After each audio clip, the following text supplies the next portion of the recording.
Yo, what is up? How's it going today? How we doing? We are here for another stream 4 days in a row because Kai needed a day off on Sunday and we had to move things around, but we'll be back to normal after today. We are here for another Pokemon Sword and Pokemon Shield live stream. Today that was English. Today we're going to be doing some shiny hunting in the game. Trying to get some Masuda method Masuda methoding done. Get a couple of new shiny pokes. Currently working on a Sizzlipede. 130 encounters down and probably many more to go. If you did miss the last time we did this last Thursday, we finally got our Muna that had taken us over 2x odds. I think we got in like 1034, I want to say. So 10 over 2x odds, I believe. Which that was a trying time for your boy, but at least we finally got it. So that is a plus. Gonna be starting things off with a little Sizzlipede today. And if we get that, we'll hop over to a Maractus Masuda method hunt and then go from there. Maybe pick something else out afterwards. But that is the current plan. Hello, Fiora. What do you want? Is it just you realize that I'm providing attention to other people and not you? That's unfortunate. What's up, Carson? How you doing, brother? What up, what up, what up, what up, what up? What's up, Tammy? Welcome to the stream. How you doing today? How's your day going? Appreciate y'all stopping on in. All right, I think let's just go ahead and get rocking and rolling. Let's do this thing.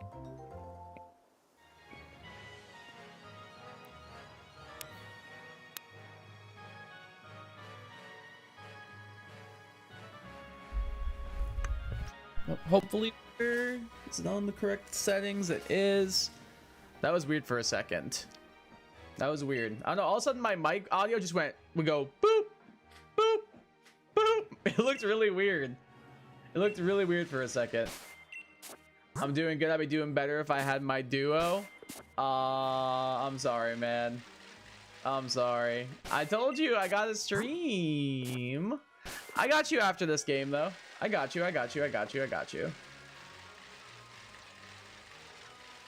Are you playing right now, or are you just kind of like just vibing at the moment? Hey, what's up, Yuki? Welcome to the stream. How you doing today? How's your day going? Can I trade you, please? Trade me what exactly?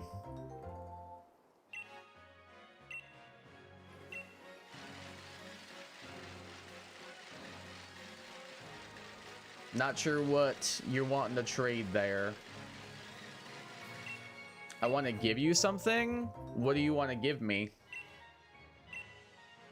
If I get one mercy, it is your fault. I'm about to hop on in a few. That's crazy that that's my fault. That's crazy, bro. I mean, I guess worst comes to worst. If you get a mercy, you just go Farah, no? Or you just like proclaim yourself the big man on campus, go Widow and say, and I will be taking that pocket.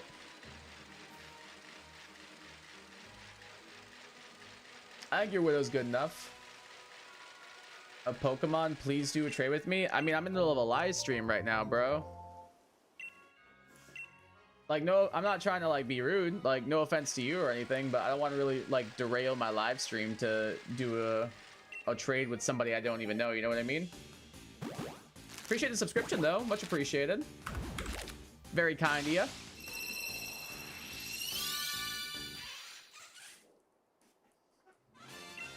Or I shut down my computer once I see someone unlock that hero. Yeah, honestly, that's not like a bad idea in my opinion. Anytime I see someone insta-lock Mercy in Overwatch, that's usually what I want to do.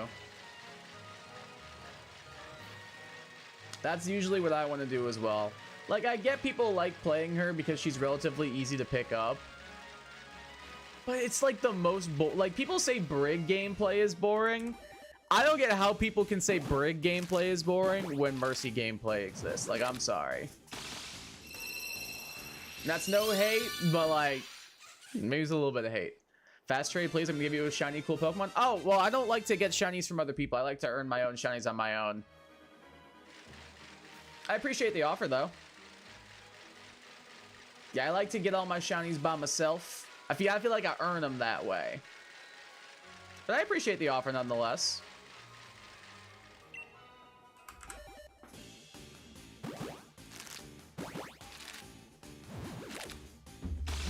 Am I playing on Sword or Shield? Right now, I am playing on Shield.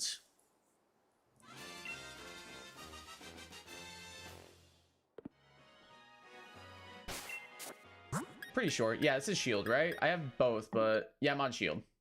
Oh yeah, it does. Shield's the one where I have the completed Pokedex. So yeah, of course it's a Shield. I'm stupid.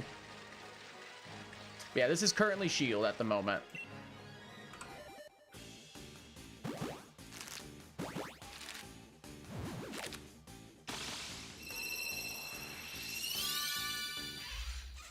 Can you give me some special for Shield Pokemon, please? Like, I'm not sure what you mean by special Pokemon.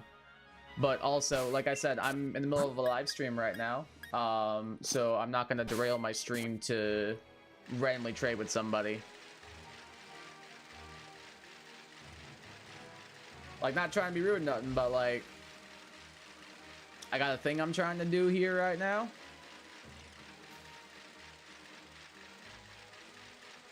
And that thing is get this shiny Sizzlipede. Trying to get this shiny fruit roll up right here. It literally, like, look at the colors on this thing and tell me it doesn't look like a fruit by the foot. It looks just like a fruit by the foot. At least when it's shiny. The brown on its back in the normal form, not so much. But when it gets like the tealy turquoisey, oh yeah, that looks like a fruit by the foot.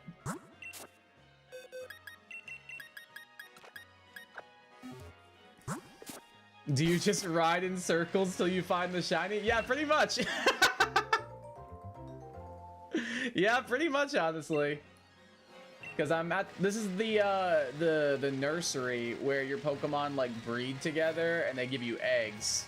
And then the egg has a 1 in 512 chance to be shiny. That's actually crazy. Yep. Welcome to the life of a shiny hunter. This is pretty much what I do. At least in this game. Some of the other games I shiny hunt in are a little bit more involved.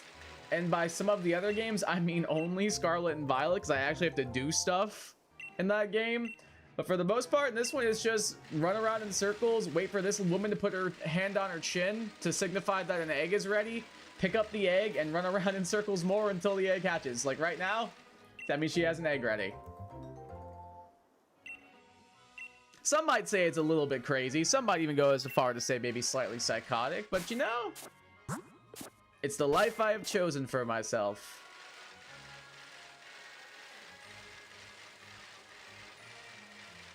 So let me get this straight. You could be doing this for hours. Oh, almost certainly. In Brilliant Diamond and Shining Pearl, which is another Pokemon game that I'm shiny hunting in right now, I have been currently trying to get a shiny in a specific area in that game by running around in circles for probably about a year at this point, and I just haven't gotten one yet. So not even just hours, some might say months, and some might even say a year.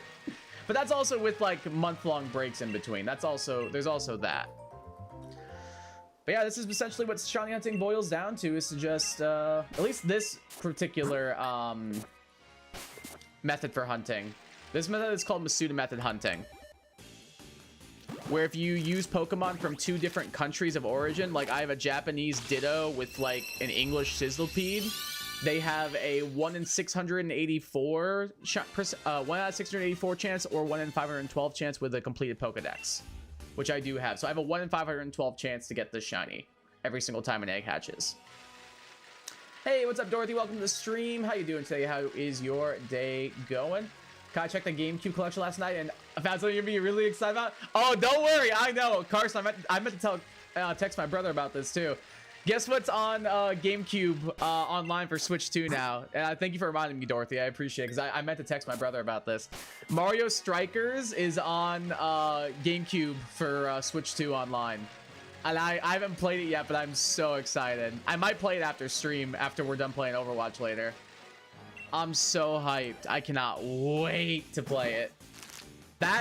We spent so much time in that goddamn game. It's not even funny.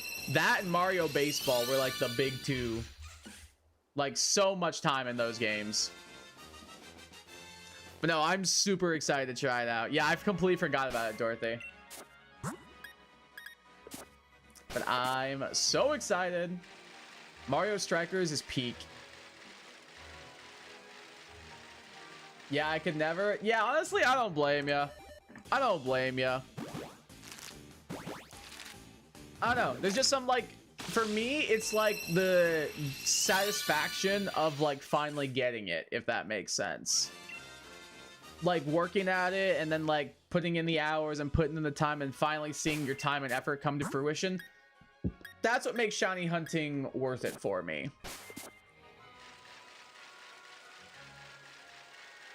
But otherwise, like, yeah, it is kind of a lot of monotony at the same time. Kind of just have to roll with the punches a lot of the time. And by a lot of the time, I mean almost always. Because 99% of the time when I'm streaming, I am hunting the shiny and not getting the shiny. Have you played before? It's really fun. It's so fun. It's so fun. It's actually so good. Every person that I've ever introduced that game to, they might not be a soccer fan or anything, but they love the game. Like, there was a group of us on my RA staff, my junior year of college, that we had a separate group chat for just the 4 of us called, like, the Strikers Crew or something like that. And we would meet up once a week to play Mario Strikers. It was so much fun. Was it only on Switch 2? It is only on Switch 2. It is only on Switch 2 because the only way you can use the GameCube online is through Switch 2. So sadly, yes, it's only on Switch 2. But I own a Switch 2, so next time I see you, I can bring it and we can play. Goal celebration animations never get old. Oh yeah, the animations in general in that game are so goddamn good. Now give us charge and Super Sluggers for Wii collection. I'll be able to... Literally, my brother owns a copy of Sluggers. And okay, I'll peel back there was a point where my brother, you guys know, my brother and I lived together for not too long ago. And I always knew when he wanted to play Mario Strikers or Mario Sluggers with me, because outside my door, I would just hear the song Gasolina being played off a phone, and I would go open my door, and he was just standing there holding his phone out to me. Oh god, Mario Sluggers is so good. I would love if they introduced like a Wii collection. Sluggers is incredible. It's so good. Yo, what up, Jack? Welcome to the stream. How's your day going? How you doing? What up, Dylan? Welcome to the stream. How you doing today? How's your day going? Yo and hey ya to you both as well. Sorry, hey yo. Hey yo to you too. What's up, Most Like Egg? Welcome to the stream. How you doing today? How's your day going? Still waiting for my paycheck from my job. Do you know when you're gonna get your first check? Did they tell you? How are things going with it still? Not too accessible for the blind. True. The game gave me a streak of luck and I ended up winning a match somehow with Daisy Toad. Daisy Toad's a good combo. I like that. My go-to combo, I believe, was Yoshi Hammer Bro. I'm pretty sure Yoshi... I think it was either Yoshi Hammer Bro or Yoshi Koopa was my go-to. Chilled my inner Razor Ramon. How'd you manage that one, Jack? Oh, the hey, the wrestling mind's got you, brother. The wrestling mind's got you. The hey yo, I got you. I got you. I got you. Classic Razor Probo. Probably my best team in Wario and Koopa gave me some rewarding play too. Solid, yeah. I would usually go Yoshi Koopa or Yoshi Hammer Bro. Those would be my go-to. Sluggers is peak. Sluggers is so good. There's a if anybody's interested in this, there is a Mario Baseball YouTube channel that I'm a huge fan of by the name of Dinger City. Highly recommend their content. They're super funny guys. But they like essentially play Mario Superstar Baseball on the GameCube against each other, and they have like leagues they do against each other and everything. And they'll do like commentary over the games, and they'll inject like their own personalities into it and everything. And each of their like different seasons has like a different theme. So good. Highly recommend if y'all are interested in Mario Baseball in any part, in any way of the imagination. So good. Highly recommend. They are so goddamn funny. But no, Sluggers literally is peak. I know Mario Strikers has my heart, but like, man, a good game of Mario Sluggers, it does not get more intense than that. It really doesn't. Sluggers literally is peak. I need Mario Baseball on Switch. Like, please, dude. I will get on my hands and knees and beg. I need that thing. Go well. Glad to hear that, Dylan. Glad to hear that. Finally found that Larvesta Ultra Sun. Nice. Let's go. Glad you finally got that thing. What are you going for next? Because remember you got your SP on too, that you were trying to get the Eevee to SOS call. Have no idea when I'm getting paid, but I'm exhausted already. Yeah, that's kind of just work in general as well. I'm sure, like, because aren't you on your feet all day too, Egg? I'm sure that probably is like a lot of it as well. But like, hey, once you hit that first check and you got some good spending money, that's what makes it worth it. Plus, like, usually you'll get like kind of close at times with people that you work with, and that can kind of make it a bit more fun too.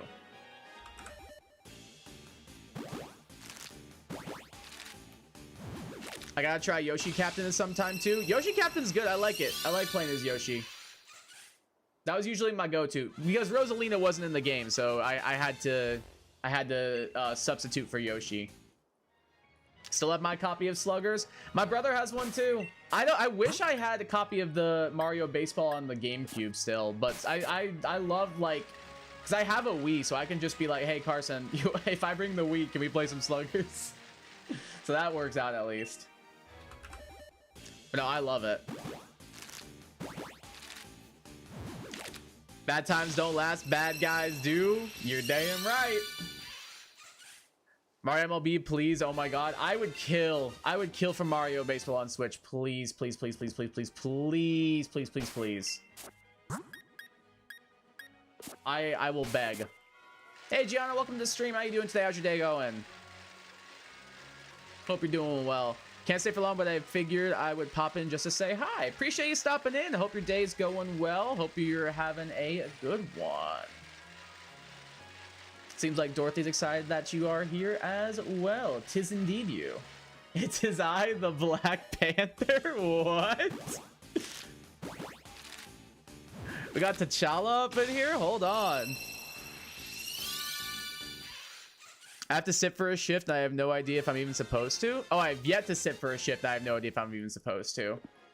So, do they give you like breaks and stuff though? Like, are you allowed to like take like a lunch or take like a 15 or anything? Or like, how's that been working out so far? Like, how do they have you doing things at the moment? Haven't really asked, but I feel like restaurants kind of maybe possibly require a person to stand for a long time. Yeah, as somebody who's worked in the restaurant industry before, that's kind of how it was for me. Like, we were allowed to like take like a 15 or a 30 and everything, but for the most part we were basically on our feet the whole time. Like, I was a server and a dishwasher, so it was just like kitchen, floor, kitchen, floor, kitchen, floor, like back and forth and back and forth and back and forth. So it was a lot.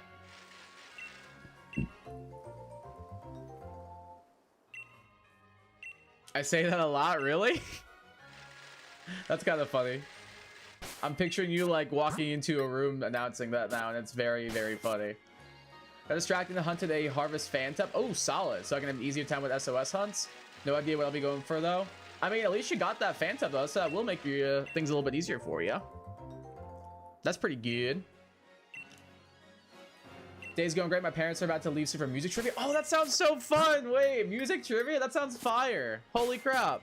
There was an event going on at the library not too far from me that was going to be like a music trivia thing. I was going to go to it, and I was going to see if like my parents and siblings wanted to go, but it ended up not working out on what day it was and stuff, because we were going to be out of town for that anyway, so we were like, ah, well. That's really cool. I hope music trivia goes well. It sounds like it'll be a good time. I get food when I leave. Okay, we like that. Do they make you pay for food, or is it like, since you work there, your food's free?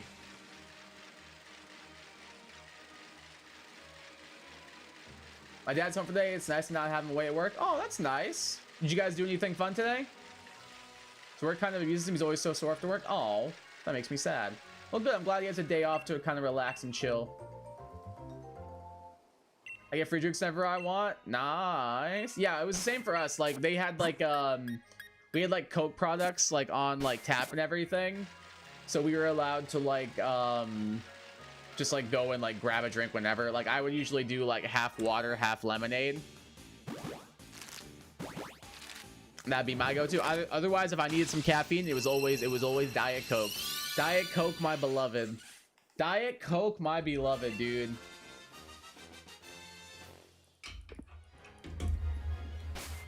It was so good. Like, that's one of the things I miss working about in restaurants, is as much Diet Coke as I wanted, dude. Nah, I definitely prefer, ooh, Sabrina Carpenter. Yeah, we'll turn that up. I was not someone who likes working in food service. I didn't mind retail as much, but I definitely like being in my actual career now more than anything. But the free drinks and the free food's a nice plus. Speaking of music, Gianna, I never told Kai about Rhapsody in Blue and all that. What's Rhapsody in Blue? It's free for like up to $10. That's not too bad. So you can probably get like something decent, like probably like a solid appetizer. That's pretty good. We got like, I think it was like a 40% discount on anything we ordered. So what I would do is me and like another person would get like a big freaking stromboli together, and we would just split that, and that'd be our dinner. So that way we could like get the discount, and then we just pay each other back. So it worked out well.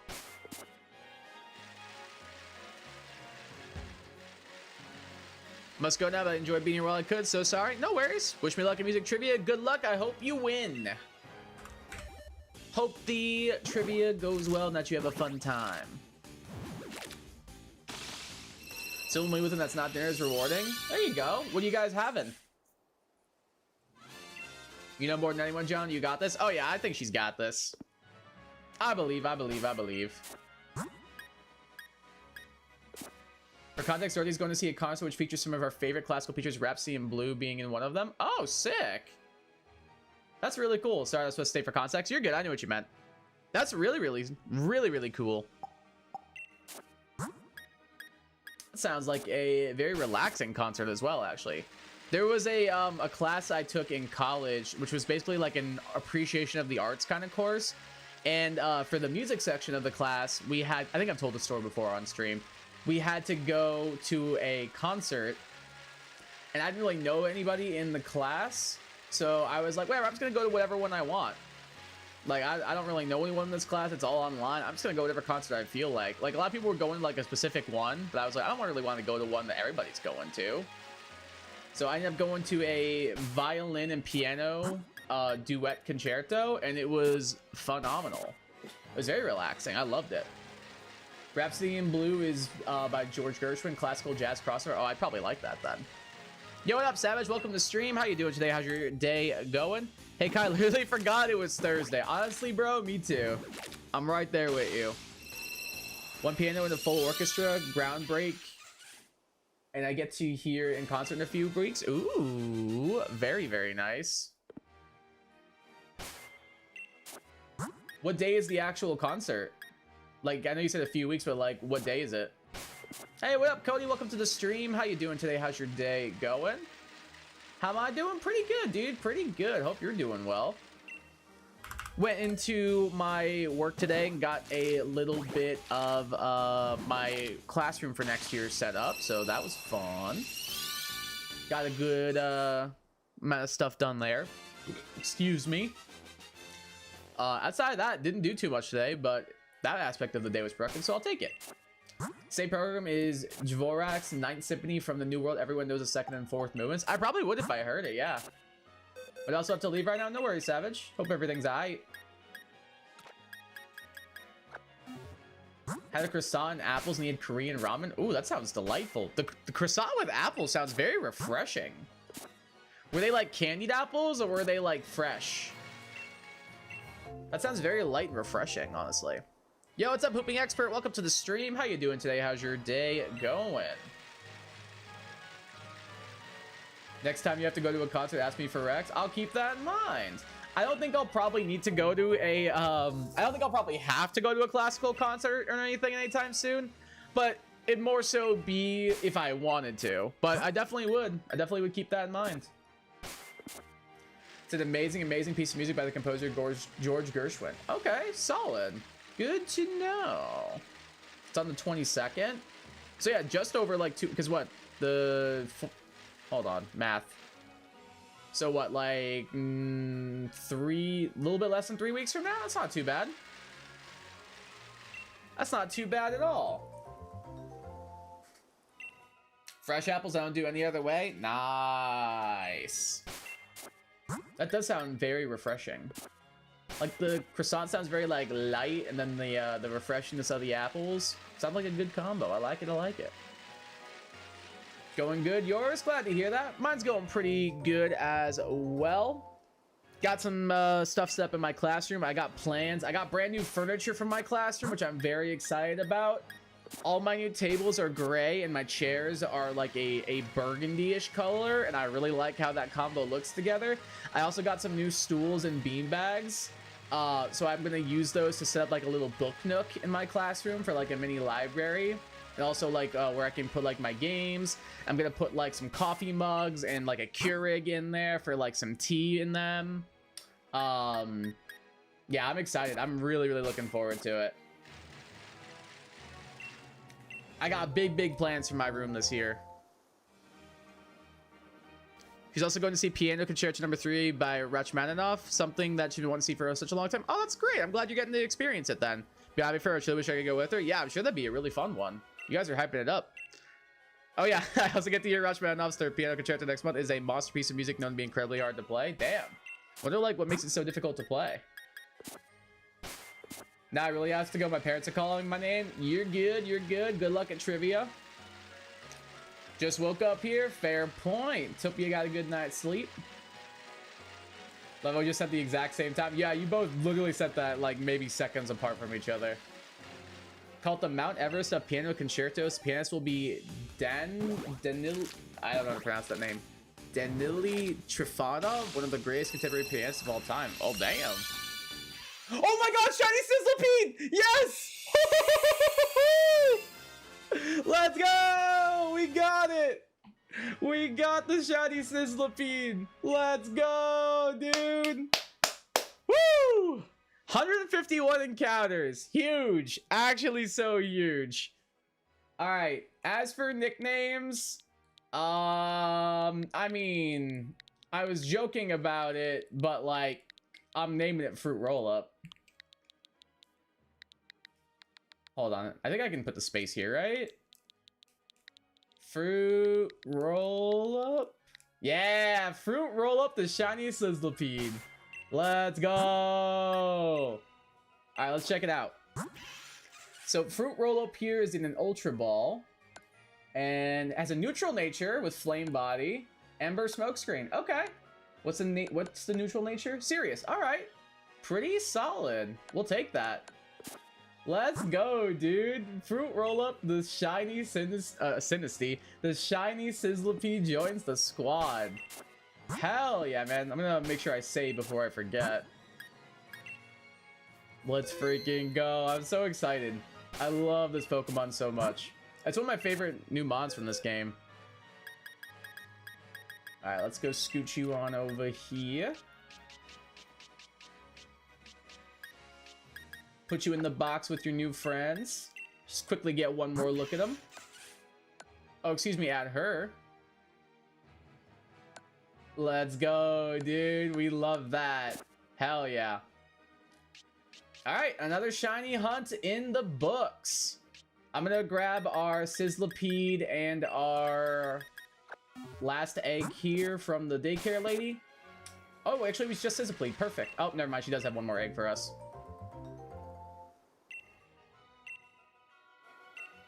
All right, give me back my Pokemon, please. There's my big boy Scorch. And nope, you can hang on to the Ditto. Go to the boxes. And I'll just swap out... gotta release something here. I'll release a Dreepy. I don't really need 2 Dreepies.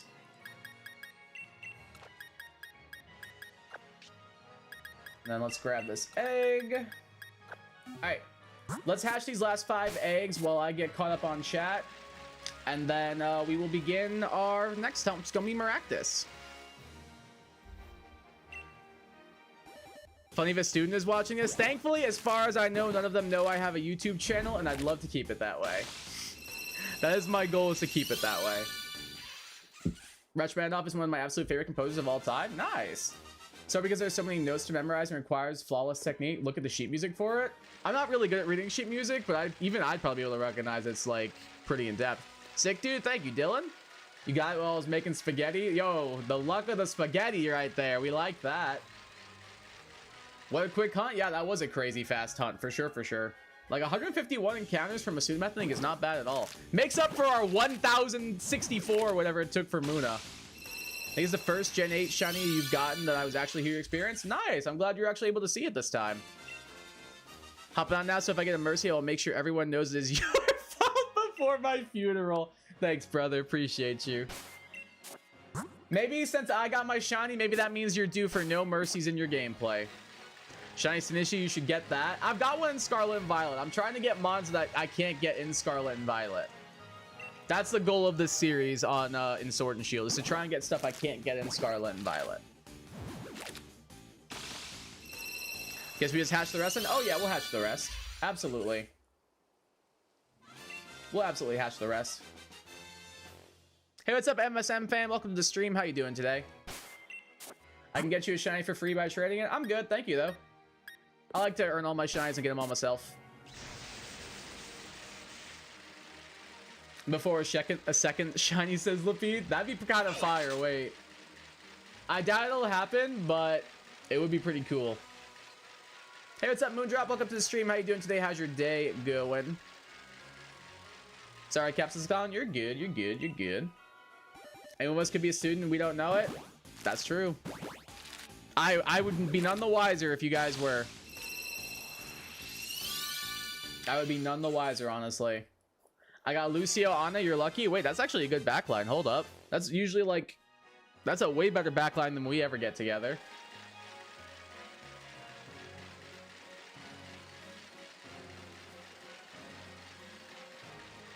There's vomit on the sweater already. Mom spaghetti. True. His palms are sweaty. Knees weak. Arms are heavy. There's vomit on the sweater already. Mom spaghetti.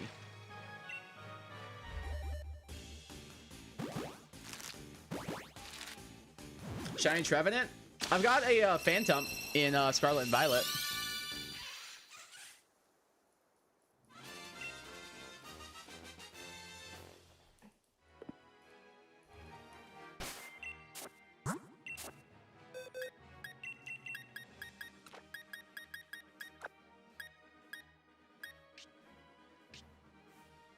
All right, so next up, we're gonna go for, where is it?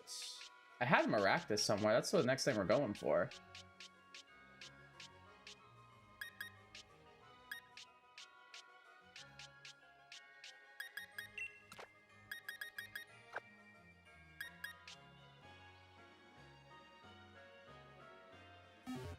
All right, let me get that set up. I think I grabbed one already. No, I didn't. Let me get the one for the layout.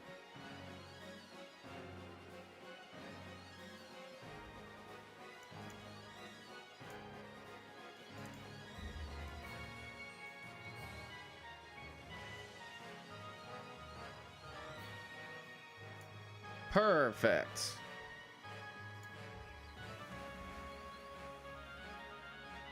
All right, let me get caught up on the chat. Yo, what's up, Ipe2? How's it going? It's all good, though.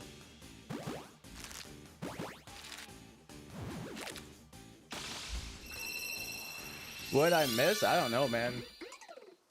I have no idea. Like 18 people just showed up all at once to decide to be racist and be gross and stupid.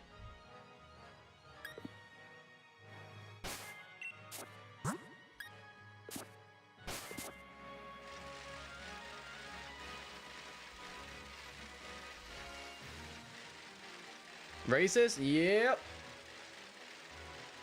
Hey Gecko, welcome to the stream. How's it going, dude? How you doing today?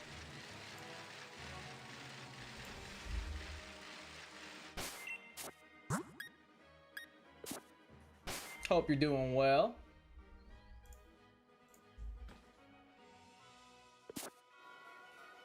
All I saw was someone liking Jinx and things got deleted. Yeah, things escalated very quickly from there. Things escalated a little bit quickly from there.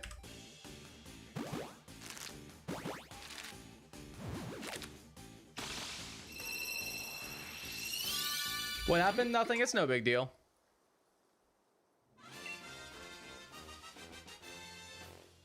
I'm just gonna lurk till it's over. Gonna finish my spaghetti. No worries. Hope your spaghetti is good.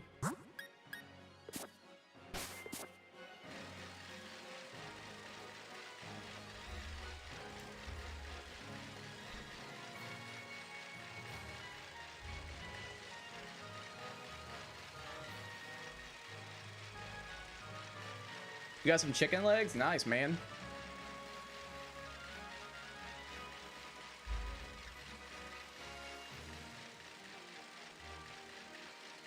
Seems Dorothy's gonna be unable to comment again. I'll see if I can fix it. People who have no lives is actually funny. I know, right, dude? Dorothy, I can see your message just fine, dude. I can see your message just fine, Dorothy. No worries.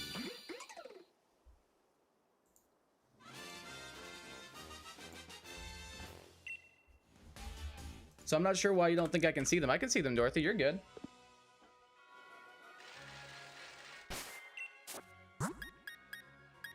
You should still be able to comment. Yeah, I can see him. I must be paranoid. No, you're good. I can see him. You're fine.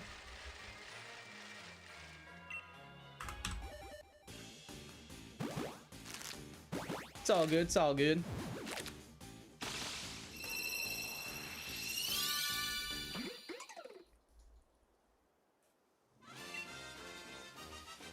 Sorry for teasing you so much. You're good.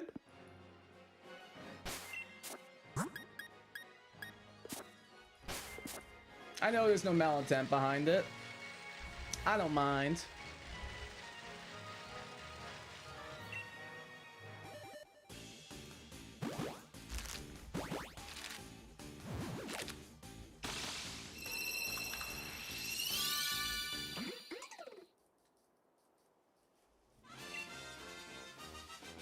Sometimes I can't even trust myself. Oh god. I know how you feel, dude.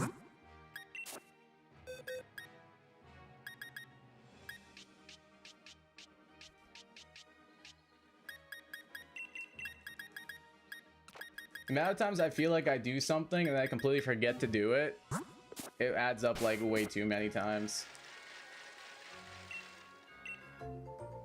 I'm watching videos in Secret of the Mimic. That game has changed the entire lore for the most part. Really? I haven't watched any of it. I've heard mixed things about it, so I didn't really want to like experience it. I might watch like the game theorist videos if they end up doing something though. Gonna keep eating my spaghetti. Good plan, good plan, good plan. Do you guys prefer like red sauce on your spaghetti? Are you more of like an Alfredo sauce kind of person? What kind of sauce you guys prefer on your skitty? For me, like nothing beats like a good seafood Alfredo. Nothing in the world can beat like a good seafood Alfredo with like some shrimp, a little bit of clams, a little bit of scallops, maybe some crab. Oh man, dude, nothing can beat that. Nothing beats that IMO. Oh, my bad. You knew. No worries, Gecko. I know what you meant, dude. All good, all good, all good. I'm always bothering all my friends and then apologizing over the littlest things. I'm sure it just happened. I get that, though. Like, I feel like if ever I feel like I make, like, a small mistake, I feel like I need to apologize for it. So I get what you mean. I get what you mean. I get what you mean. Vodka sauce, baby. Vodka sauce is fire. That is true. Dude, when I worked at that pizza restaurant in Florida, there's a pizza restaurant I used to work at called West Shore, dude. Carson knows. And there was a guy there named Richie. If Richie was working, he would always do vodka sauce. Like, it was penne alla vodka as like a special for the night, dude. And he would always do it when he was the head chef for the night. If he was working, you got that penne. It was so goddamn good. I'm an Alfredo person, but with meatball, red sauce is great. True, true. But no, Carson, I agree. Vodka sauce is fire.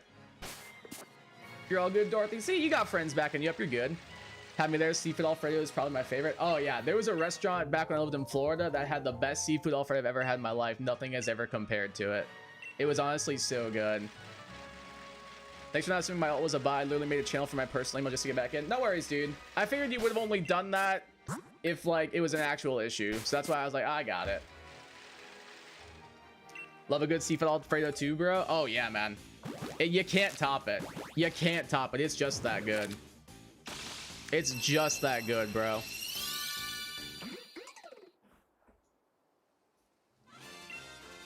Like, something about the richness of the seafood with the creaminess of the Alfredo. It just be hitting different, bro. It really, really do. All I know about the lore is that his name is Edwin and he made the mimic. True. Okay. Yeah, that's all that's more than I know, honestly. I think this kid, David wanted some ice cream and another. Oh, wait, no, I do remember that part. I do remember that part as well. I got canned sauce, but Rayo's is like the greatest one. Rayo's pasta sauce is fire. Yo, Carson, thank you for the 10, brother. Appreciate you. Much love. Much love, brother. Appreciate you. Hearts in the chat for Carson for that one. Appreciate you, brother. Very, very kind to you. Very, very kind. Kai Guy stream goated? Nah, you're goated. Nah, man, you're goated. I will say, and do not plan causing... Oh, you took it back. I don't know what you did, but you took it back. I'll never be able to read your message until now. Oh, no. Cinnamon was Edwin's attempt at making David another David. That's kind of what I'm thinking. Yeah, I feel like that's like kind of the plan, or at least what the plan would have been, was like he was so distraught from losing a child that like they had to like try to find a way to bring it back. I will say it and do not plan on causing outrage, so stay calm. I always order seafood Alfredo at Olive Garden. I don't know if I've ever gotten the seafood Alfredo at Olive Garden. If I'm getting Olive Garden, usually I'm trying to maximize my money. So usually what I'm gonna do is I'm gonna get like the never-ending pasta if they have it. I'm doing limited salad, unlimited breadsticks, or like a limited soup salad breadsticks. Like I'm trying to maximize my money if I'm at Olive Garden, because Olive Garden can be a little bit pricey. So I'm trying to like maximize what I'm getting out of things. Streamers just trying to ruin a great stream and great content. Yeah, it's all right. What can you do? It's all good. You just gotta not give them the attention they deserve, or that they deserve, that they want. And usually that helps them go away. It's when you give them the attention. That's why I stopped just reading their message and responding and just like did my own thing. Because then they get bored and they move on to something else.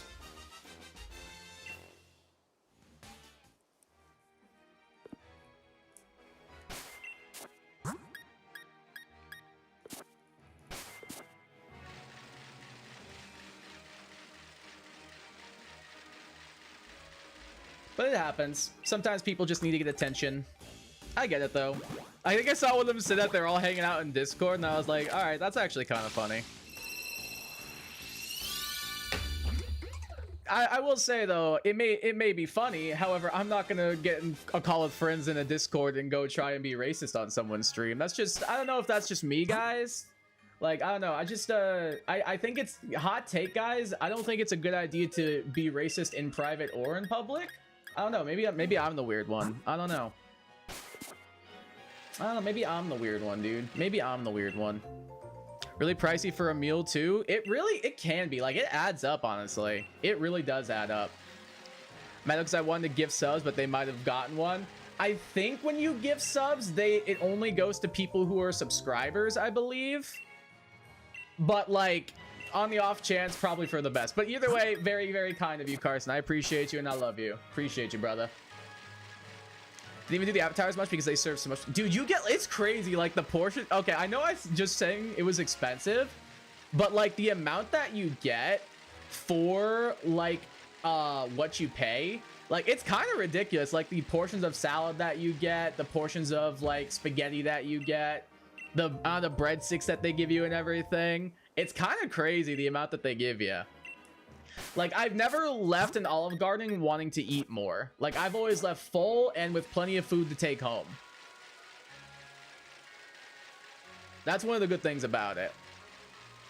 Not the first time I've ever seen one of those bot raids, but at least it's only been the second. I don't think they were bots. I think there was genuinely just a couple of, like, losers in the Discord hanging out with each other. Who have a lot of way too much free time on their hands. And are probably going to go hop into a Fortnite lobby and curse at 6-year-olds later. That's probably what I think is probably going to transpire from their evening. But, like I said, they just want attention. So the more, if you respond to that kind of activity and behavior, people will do it more. That's why I was just like, all right, I'm just going to sit here and play my game and just delete their messages. Because that's what they want, is they want people to, like, say stuff at them. But I just didn't give a damn. Like, they kept being like, you're angry, and I'm like, I'm literally just like, I'm literally laughing and smiling and playing my video game. Like, what? Trust me, I wear my emotions on my sleeve. You can ask my brother. If I was angry, y'all would know. Like, I genuinely just don't care. I'm actually feel a little bit sad for them. That's their idea of fun, and that's what their existence boils down to. Like, it's kind of just a little upsetting, you know? But I don't think they were bots. I really don't. Def not a good idea. I'm glad you agree, Cody. I'm glad you agree, bro. I really am.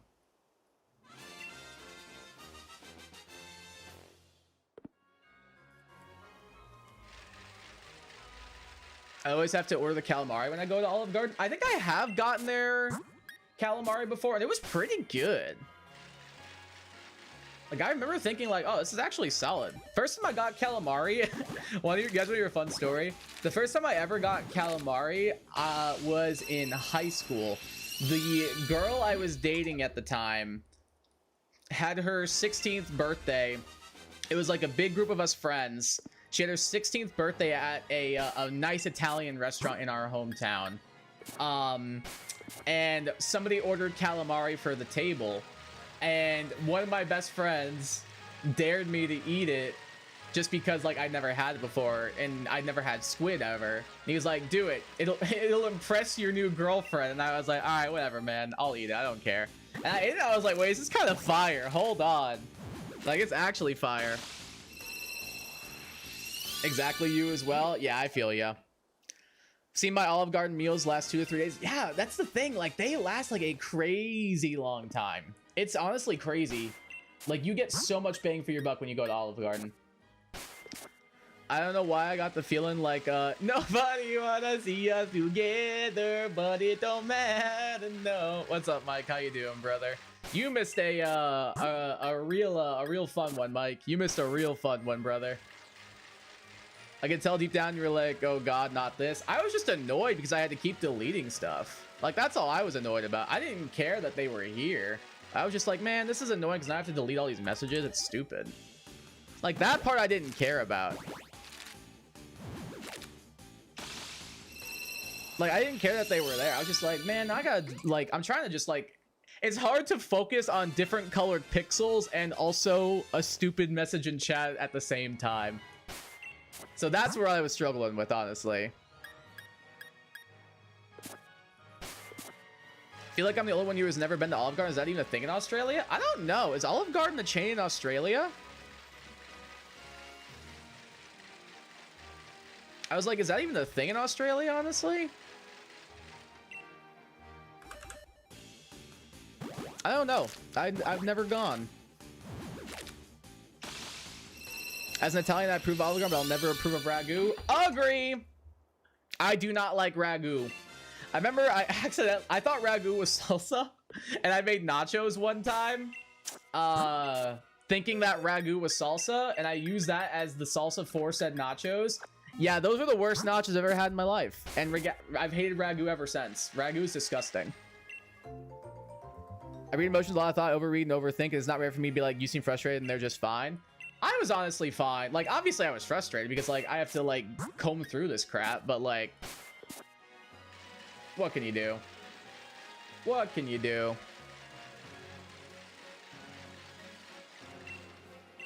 It's like I said, if you let people see that they're bothering you, it's just gonna make you want to bother you more. So if you just don't let them see that they're bothering you, just move on with your life and carry on as if nothing's going on. That's the way to do it. I like squid in my rice dishes. You ever tried Korean squid in rice dishes? I have not. I think I've seen squid on like a menu with hot pot before, but I've never ordered it. Is it good with hot pot? I've downed an entire Little Caesars pizza and crazy combo before, and I would do it again if I was hungry enough. Honestly, Egg, I don't blame you because I probably would too, dude. I probably would as well. I probably would as well. I saw on the side, you know what? I won't mess with Kai right now. I'll wait. Thanks, man. See, but if you would have put that during all that, dude, that would have been like my shining light in the darkness. That would have been my shining light in the darkness. But I appreciate it nonetheless, Mike. Not sure, Cody. Olive Gardens are much more common in the States. Yeah, there's like usually like if there is a like suburban metro-ish area, there is an Olive Garden somewhere nearby. Like, that's usually just how that kind of works.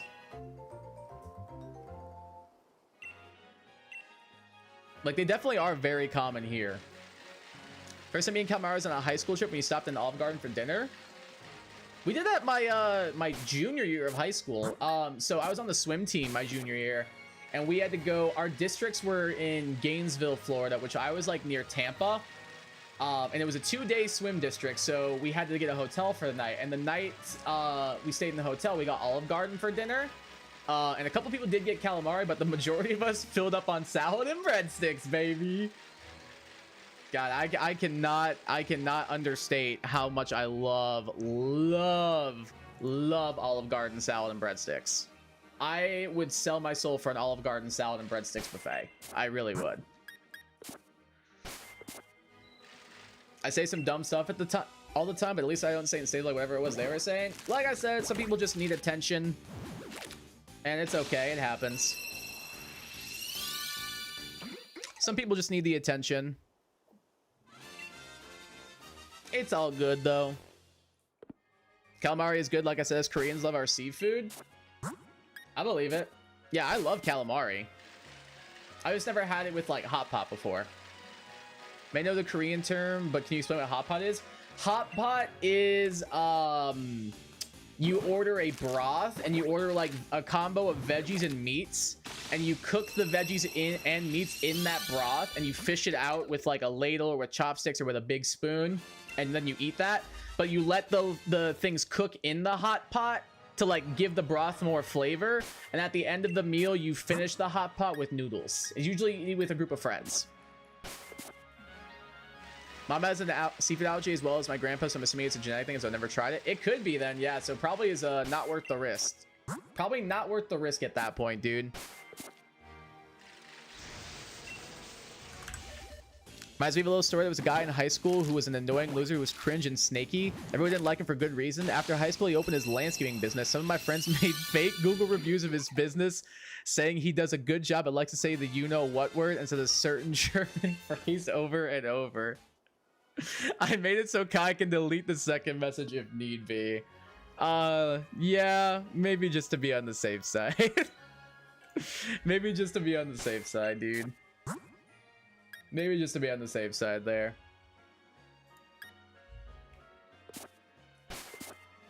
What was so bad about this guy? Like, what made him cringe and snaky? Was he just like not a bad guy?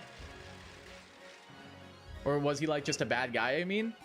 Do you have the best breadsticks? I think the saltiness is what makes it good for me. I would agree. It's very salty, very oily, very buttery. It's very thick. It's a very good vessel for dipping into sauce. It's a very, very good vessel for dipping into sauce, which is what a good breadstick should be. For all I know, they were saying Jinx has good physical defense. We do not stand for misinformation. True, that Pokemon does not have good physical defense at all. It actually has terrible physical defense. Like, very widely known to have awful physical defense. Yes, okay, I know what it is. It's great. Yeah, it's so good. It's one of my favorite foods. It's easily one of my favorite foods. Seen a lot worse than that's all I'll say. Yeah, like I said, some people just need to get their daily dose of attention, but you know what? It happens. We call it shabu shabu, fish cake, seafoods, udon. Ooh, that sounds really, really good. That sounds very, very good. Meat always, always? Hell yeah. You gotta have your meat there.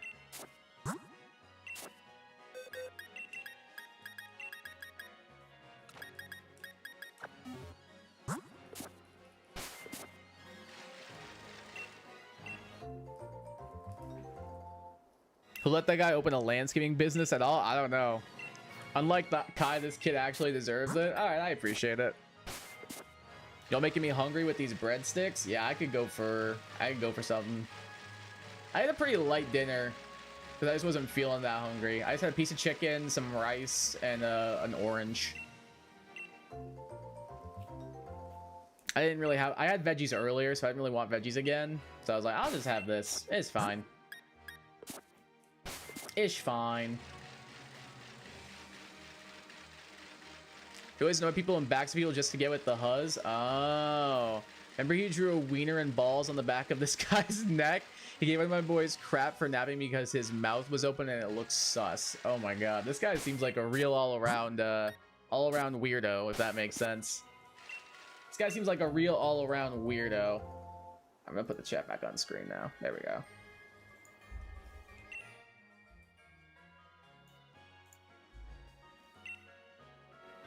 When I got out of work yesterday, I made myself some cheese bread from my personal pizza. Oh man, it was good. That does sound really good.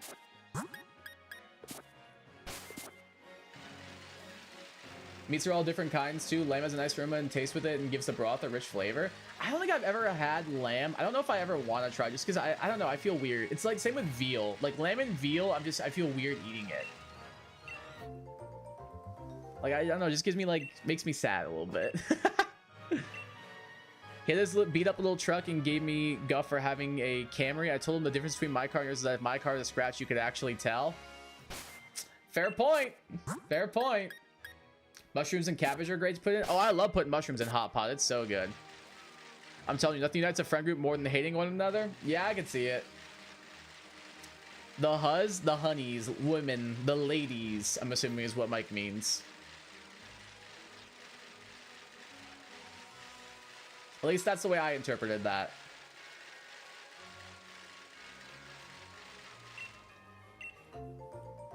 Never had lamb review for the same reason. I just don't feel right eating anything not fully grown up. Yeah, and I'm not like judging people who do by any stretch of the imagination. If people like it, like, props to them. Like, I'm glad that people like it. Apparently, it's very, very good. It's very tender from what I've been told. It's just, I don't know. It's just, I don't think I could do it. I just don't think I could do it. Have I tried rabbit or duck? I have not. But I've heard duck is very good. I've not heard of people trying rabbit before, though. I mean, I know people eat it, but I've never spoken to someone who has, unlike duck, where I know people who've had duck. That was short for husbands, and then thought, oh, that's not it there in high school? That was probably that'd be a very interesting high school, that's all I'm gonna say. Huzz, bras, honeys, the waifus. The waifus. Kai just blocked me again. Just an ad that wouldn't load. My fault. My fault. Sorry for monetizing. My bad on that one. Fair is given I'm willing to try it myself. That's fair. That's kind of where I'm at too. Like I'm if people like it though, I'm happy for them. It's just not something I'd want to eat. My family enjoys lamb and duck. Duck is great. Yeah, I've heard duck is really, really good. Duck I would try, but like lamb and like veal, I don't think I could do it. But I've heard very, very good things about duck, but also I think just ducks are so adorable. I would feel bad. I remember eating some duck thing at Epcot and there was a little duck staring at me past the fence and I was like, sorry brother, you got me messed up. Dude, if that were me, if that were me and I was eating duck and I saw a little duck looking at me past fence, I'd be like, garbage. I would not be able to do it. I would not be able to eat that in the vicinity of a duck. I would feel too bad at that point. Never had frog legs before, I think. I have a memory of trying it, but at the same time, I don't remember it at all. I definitely did. I had a girlfriend in high school, different girlfriend, who tricked me into eating them one time, and they were actually good. I don't care. They were kind of good. Like, they tasted like more chewy, more dry chicken wings, and I was like, honestly, it's not that bad.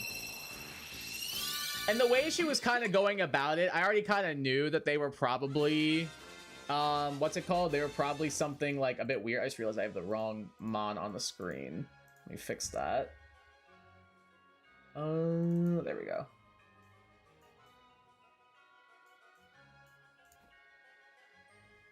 There we go. That's fixed. I could kind of tell that it was something that she probably knew I wouldn't want to eat in the moment, based on her expression, the way she was talking about it. But I was like, ah, whatever. Surely it's not that bad. It really wasn't. It really was not that bad. Frog legs are dry AF. Yeah, they were like pretty dry. Like they were like a more dry chicken wing is how I would describe them. I didn't think they were bad, but I didn't think they were. There was nothing I would go out of my way to like order again, if that makes sense. I would never go out of my way to be like, I gotta get frog legs right now. I just can't. I don't know. I wouldn't go out of my way to get them.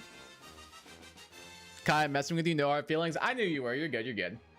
I like duck and the gravy over rice, and fried rabbit is a little too good. IMO.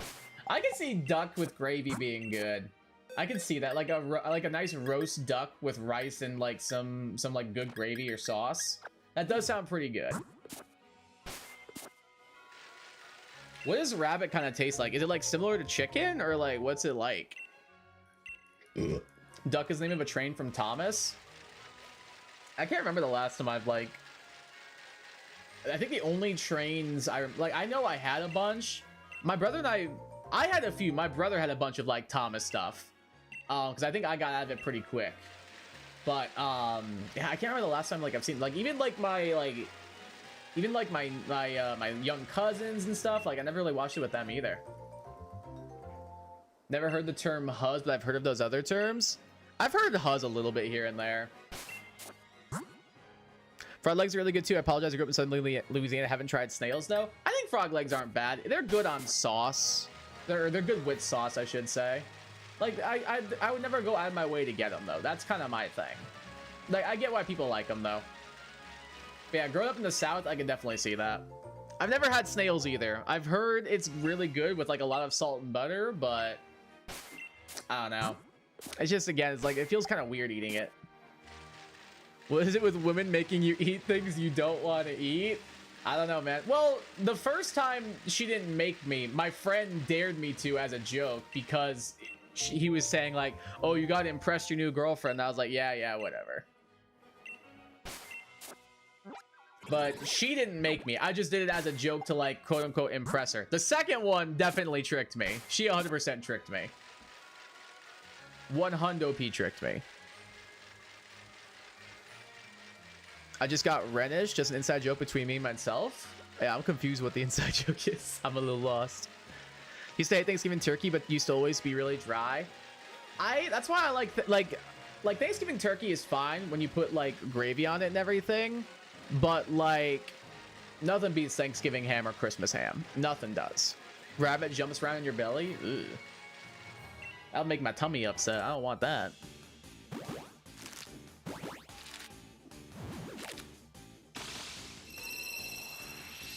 Basically, I say to myself, if Schumann starts symphonies on, it's because it's called the Renish Symphony. Thought you should know in case it happens again. Oh. Got ya. I grew up on Thomas. I definitely watched a little bit of it. I think my brother grew up on it more than I did. Kai, tonight we will watch some classic Thomas. As an editor, you got to appreciate the layering of sound and shot comp. Maybe I will, honestly. Maybe I would. I remember like a little bit of it. And I definitely remember it being like relatively impressive and interesting for the time. Thomas Toys, I had some toy trains that you can build a track and they will travel on their own. Yeah, that's what my brother had as well. He had like a big like little he had like a big bin full of like the little trains, and like you could set up little tracks for them to ride around on and stuff. It was really good. Good. Kai didn't catch my double entendre. What was your double entendre?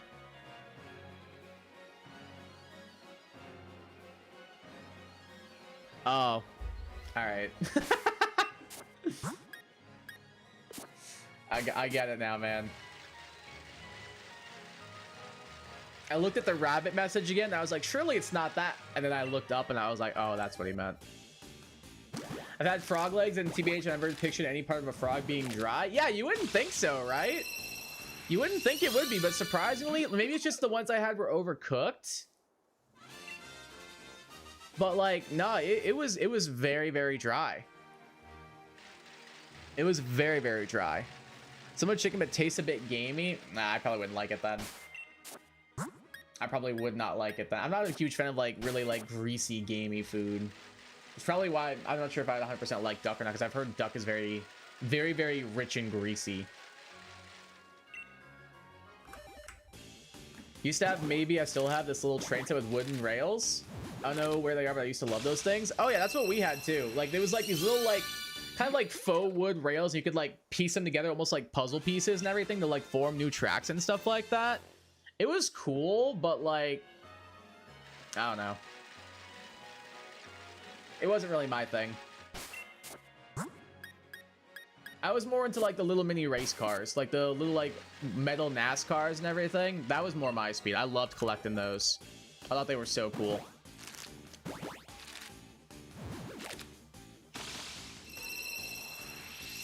Thanksgiving ham is always great. Yeah, oh yeah, it is.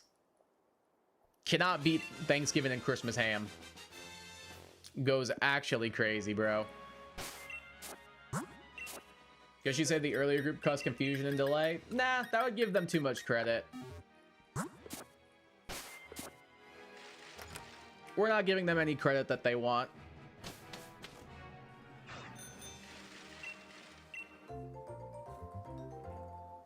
I swear James's full speed ahead was the funniest thing to hear. From like the Pokemon anime? Because he yells it like an announcer? I don't know if I've seen that clip. Had to go change the name of my new account back to my name. Want to keep that one more professional? Fair point. Kid me had a rideable Thomas too. Perfect size for a little kid to sit down. That's pretty cool. I don't think I had anything like that.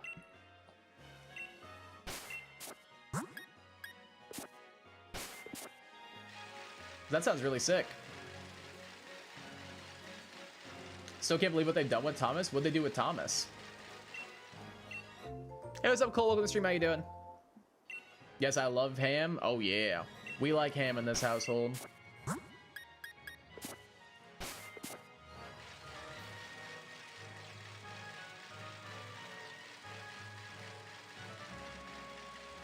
James from Thomas? I don't know who that is.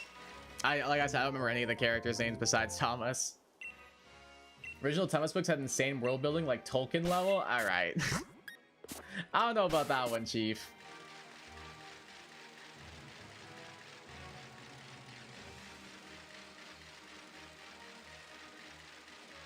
I have a full like box of 20 or so cars I bought at MIS. I paid way too much for them. How much did you pay? You remember? Sorry for not clarifying. You're good. I just didn't know who the character was. That's why I was confused. Like I said, I have not watched Thomas since I was maybe like 4. So it's been a while.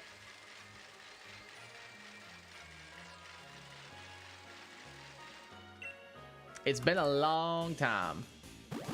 Made Thomas CGI in a 2D cartoon, SMH. Isn't the whole point of Thomas like was like stop motion? I swear that's what it was when I was younger.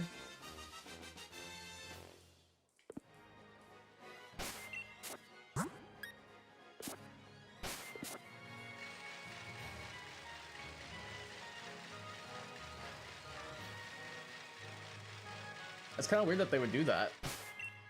I guess like trying to like fit with like the times and everything, but I feel like by trying to fit with the times, it kind of like ruins what made Thomas Thomas, so to speak.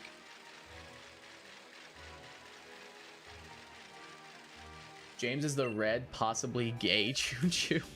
Why'd you have to add that second part? Plot twist, I am part of the earlier group. Oh, let's hope not. And I am not joking. Like, actually. Made the show like 2D animated and extremely unrealistic or something. But the whole point of Thomas was to like make it like the whole point of Thomas was to be stop motion.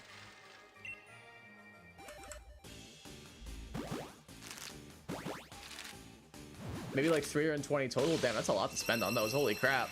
I don't know what happened to my. I either threw them away, gave them away, sold them at a garage sale, or I maybe I might have buried it because my siblings and I made like a time capsule before, and I might have buried some of them in that.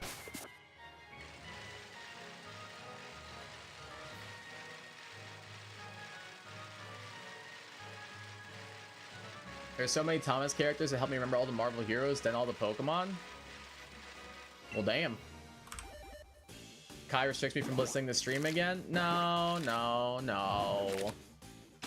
Season 5 in the US dub, Alec Baldwin narrated it, and he made James sound like he likes. Am I really gonna Google this? Hold on.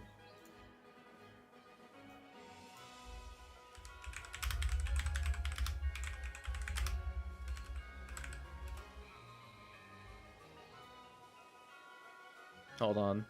James and the Trouble with Trees, Season 5, Episode 5.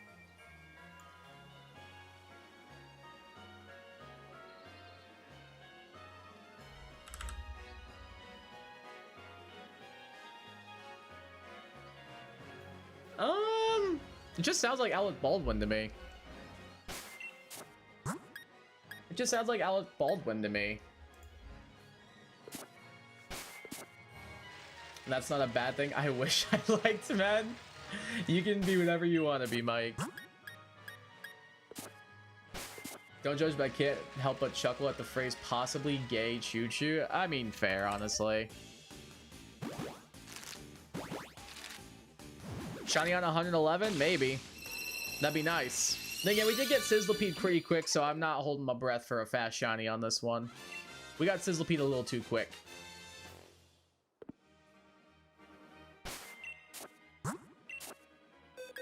But I guess it also does make up for the 1,000 plus it took for Muna, so I don't know. Use them in stop motion videos I make just to watch. There you go. I can see the appeal. That's basically what Thomas is. Isn't that how Thomas got started? Was like a guy just like made them for like his kids or something? Or am I wrong about that?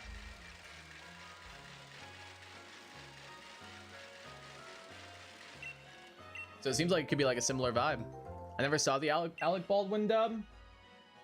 What'd Mike just send me?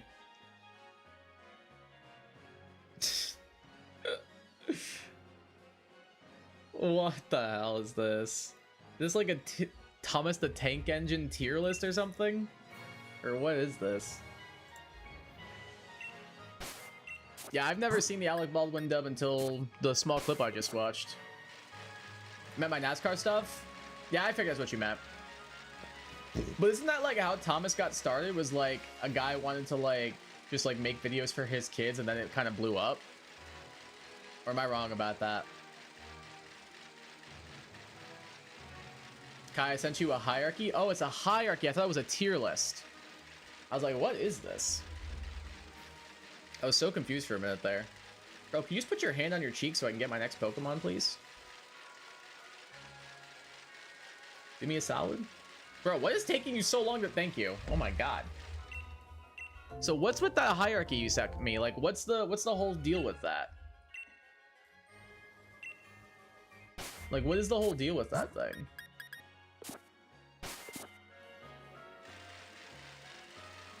Oh, Alec Baldwin was in Thomas? Apparently so. Apparently he was the narrator for season 5. Yeah, that's how Thomas started. I know the guy used to like strings and stuff to move the trains and whatnot. Yeah, that much I knew. Why does that remind me of Mickey and Minnie's Runaway Railway? Is that not like a ride at Disney?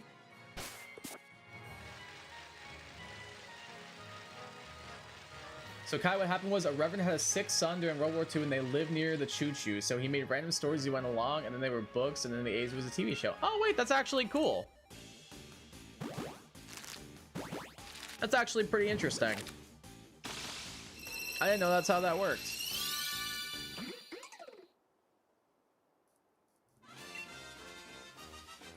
That's kind of adorable, actually, that they did that for his kids and or for his sick kid. It makes me happy. BRB breakfast, no worries, Cody. Enjoy your breakfast. What you got on the menu? Whole trying to do something fun and just crashing? It's this whole thing where you watch a movie, but then you go through the screen into the cartoon. Oh, I've heard of it before, but I don't think I've ever like seen it or been on it. I was gonna say I recognize the name, but that was about it. The hierarchy of Thomas is that the fat controller, what is this?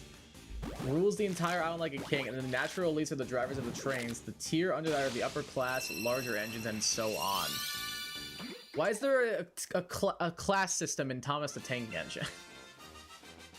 Like, why is this a thing? Why is there a class system? Like, why am I learning about the social hierarchy of Thomas? I just thought it was little trains go on misadventures and learn lessons. I didn't realize that there was classism and stuff. It's cute, recommended? I might check it out.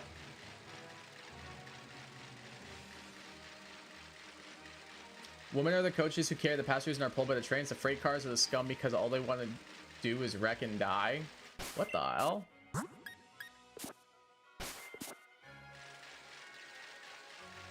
Definitely recommend Rise of the Resistance and all the Star Wars stuff. Nice. It sounds pretty cool. I probably like all the Star Wars stuff. I haven't been to, like, I think Disney had Disney definitely had Star Wars when I was in Florida still. Because I remember I went to Disney World, and they had like stormtroopers walking around and stuff.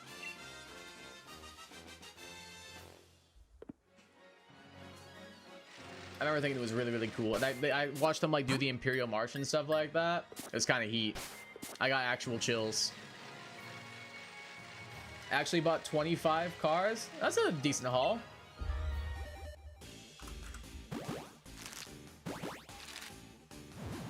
To hell with Mickey's Runaway nonsense and replace Great Movie Ride. I've never been. I didn't go on either of them, so I have no attachment to either. I've been close to 350 total and $20 shirts, so maybe 370. All right, so if they're like collectible ones though, that's not too bad. If they're like collectible ones and everything, that's pretty cool. My friend and I got sloshed at the Star Wars bar when we drove the Millennium Falcon. What a night. Was it post 2020? No, I was already living in Michigan in 2020.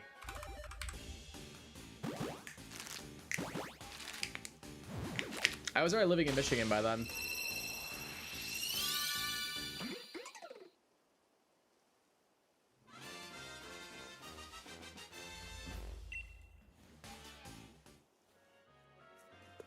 So I think I moved to Michigan, what, 2019, I want to say?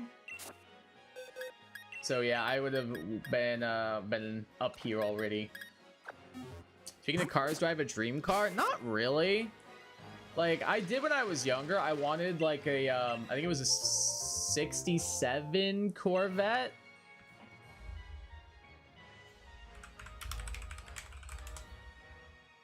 Yes, when I was younger, I wanted a 67 Corvette. But now I don't really care.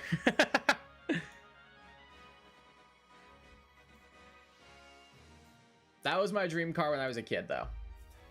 Nowadays, not so much. If it gets me to A to B, that's all that matters to me.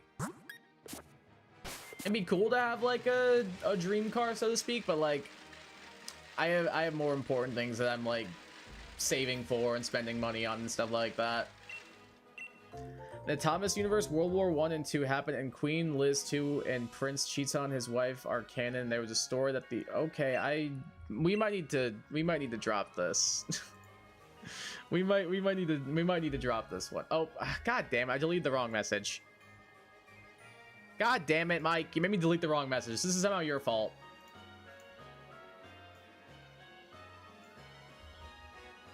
This is somehow your fault, Mike. You've not seen the newest Star Wars stuff? No, I have not.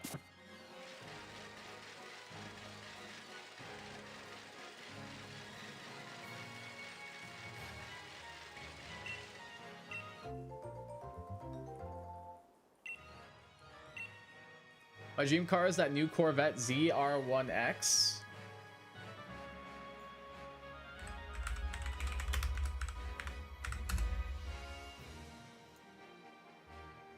It's nice as hell. I like the silver one. The silver one's nice as hell. 1250 horsepower all-wheel drive. All-wheel drive on a Corvette's kind of sick. Able to hit over 230 miles an hour. Jesus Christ. Jesus Christ.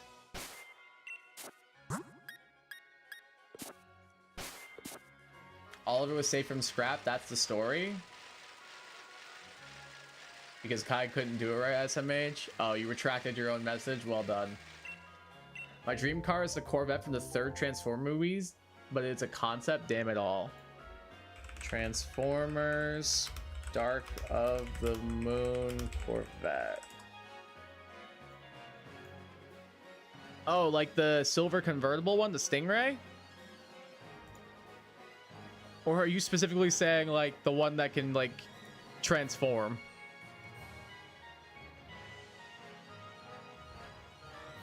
The one voiced by Andre Sogliuzzo? That one, Mike? Is that the one you're referring to?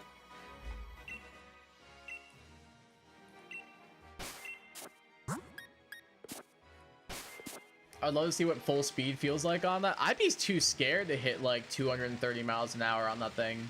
I mean, you could take it to Europe, I suppose, and like go driving in the Autobahn. But like, I'd be too scared to, man. 230 miles an hour, that's crazy fast. One wrong move and you're... The sexy Corvette, it looks flat. It looks nice. It's a nice car. Side swipe, that's what the name of it was? I can't remember, yeah. Andre would ever voiced Hakoda in Avatar? Really? Wait, real news? Like, actually? That's actually pretty cool. I didn't know that.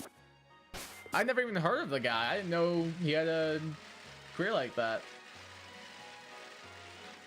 That's pretty cool, actually. My dream car be Optimus Prime if you know it was real and also wasn't really deadly. Fair point. I mean, like, how much you guys want to bet that the popularity of yellow Camaros rose tremendously after the Transformers movie? Bumblebee was a Camaro, right? Was Bumblebee a Camaro? Yes. Yeah, like, how much do you guys want to bet that the popularity of yellow Camaros went up like tenfold because of the Transformers movies? How much do you guys want to bet? I guarantee you that they became way more popular because of that. I'm sure they already were. Like, the Camaro is a nice car, but like, I can promise you they went up by a lot. Imagine driving 250 miles an hour going to the liquor store. I'd be too scared. So why track driving exists? You don't watch F1, do you? I do not. I've tried to watch NASCAR before and I found it boring. I think I would be able to get into F1 if I tried, but I have not tried as of yet. I think I'd like it though if I got into it. I've watched F1 only 2 races, but it doesn't really match my expectations at all. Like, what were you expecting? Origin story of Optimus Prime is because Chuck Norris peed in a semi? Wait. Actual chills? Hold on. Kai, that's 100% the reason? 100% the reason for the Camaro, like, stock rising? Or 100% reason for the origin of Optimus Prime? Or both? Because either way, like, I'm not disagreeing. If I ever see a yellow Camaro, it always has black stripes on it. Shame they canceled the Camaro for some reason. Did they actually? I didn't know that. If I could turn to a train, I'd be a black 5 pannier tender engine like my boy Henry from Thomas. Stannier, not pannier, damn it. That's unfortunate on the misspelling there. I don't even know what any of those words mean.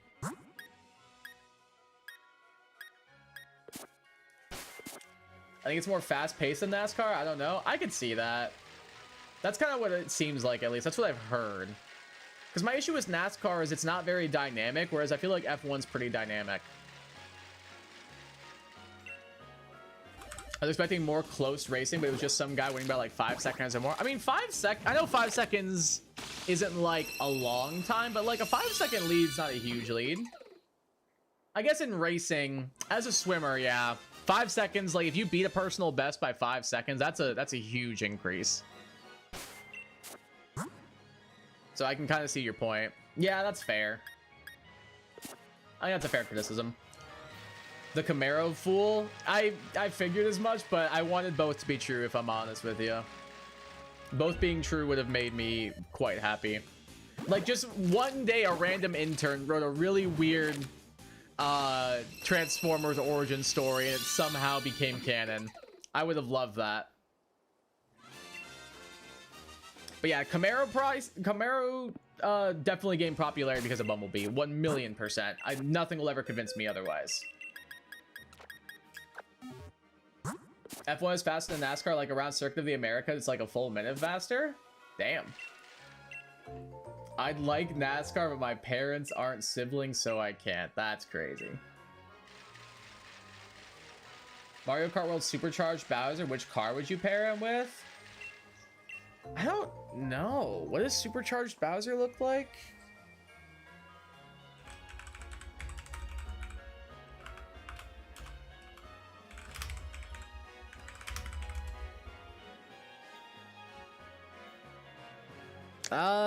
Definitely a bike of some kind. Definitely a bike of some kind. Like, that's a biking outfit if I've ever seen one. Like, that's not a cart outfit. That's a bike outfit, 1,000,000%. 1,000,000% that's a bike outfit, not a car outfit, 100%. IndyCar is more my style, though. Close, fast racing. I don't know what IndyCar is. What's IndyCar? No, it's not in a game, but Supercharged Bowser would totally fit with the Wario bike from Wii. What does the Wario bike look like?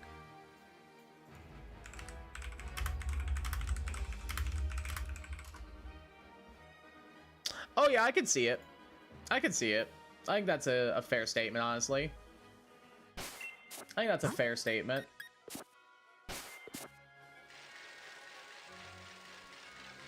I can see the vibes. I'm picking up what you're putting down, Egg.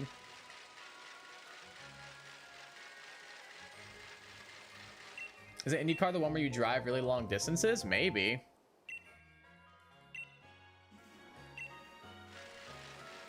IndyCar is like the biggest open wheel sport besides F1? Oh. Didn't know that. I don't think I've ever seen IndyCar before. Like, I've seen like most other racings and everything. Like, I've seen like BMX, I've seen motocross.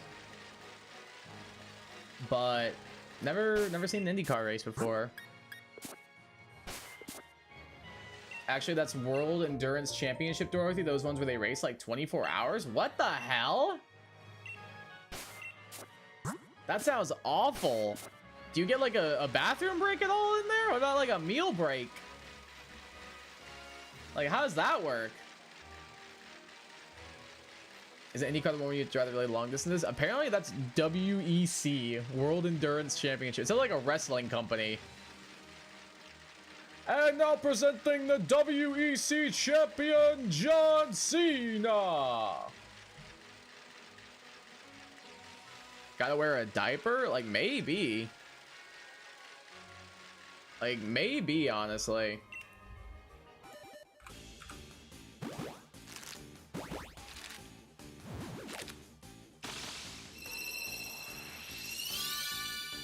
They get like 3 drivers. Each driver drives for like 8 hours or so. Some events are like 12 hours, some are 6, but I think.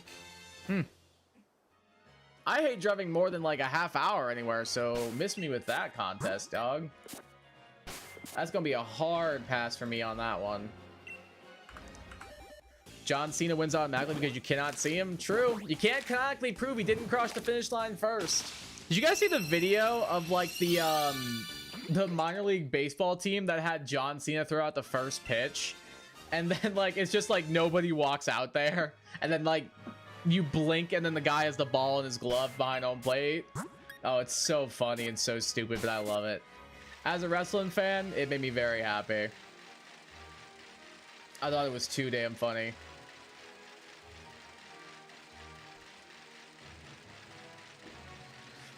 They run multiple different classes: LMDH, LMP2, LMP3, I think, and GT3, all in the same race as a winner for each class. What do those different classes mean? Because honestly, it's just words and numbers to me. I don't know what any of those words mean, or any of those letters and numbers mean. Is like the number the amount of people on a team, or like how does that work?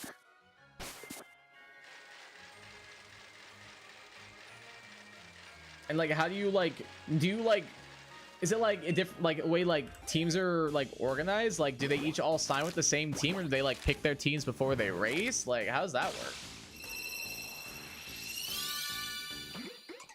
One might be terrain, maybe. Maybe.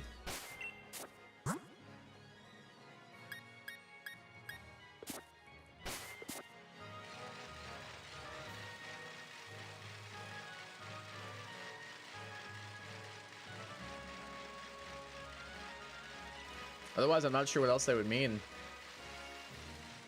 Like I said, I'm not much of a racing guy. I was more interested in like soccer, hockey, all that growing up. LMDH is the fastest, with cars reaching around 700 horsepower and reaching speeds of over 200. LMP2 is the same but slower. G3 is like actual cars but modified to be race specs, so like Corvettes and Lambos. Oh, interesting. And people like watch this? Like, is this like televised, or like how does it work? Like, how do they keep track? Like, do they have to follow like a certain, I have so many questions.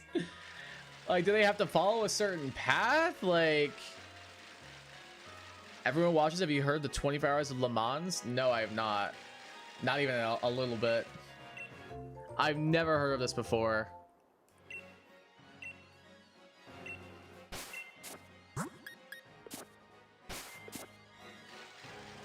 Must be entertaining listen to driver commentary. I definitely can imagine like it being interesting to see them like talk about it. I just don't know if I'd want to watch them. Like it's like, do I really want to watch people drive? They all lap a circuit. Some of the most famous ones actually like Daytona. I've been to Daytona. I've seen like the Daytona Speedway and everything before.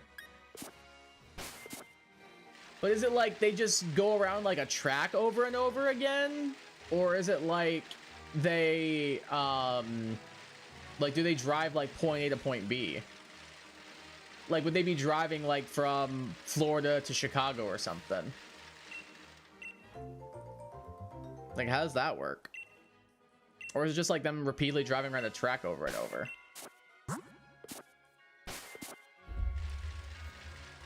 Your dad's been to Monaco? What's Monaco? Like, I've heard of it, but I don't know where it is. Where's Monaco? Oh, it's the second smallest sovereign state in the world after the Vatican City. Wowie zowie!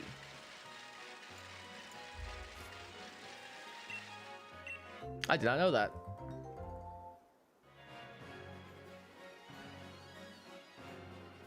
And I don't really want to listen to Morgan Wallen, thank you.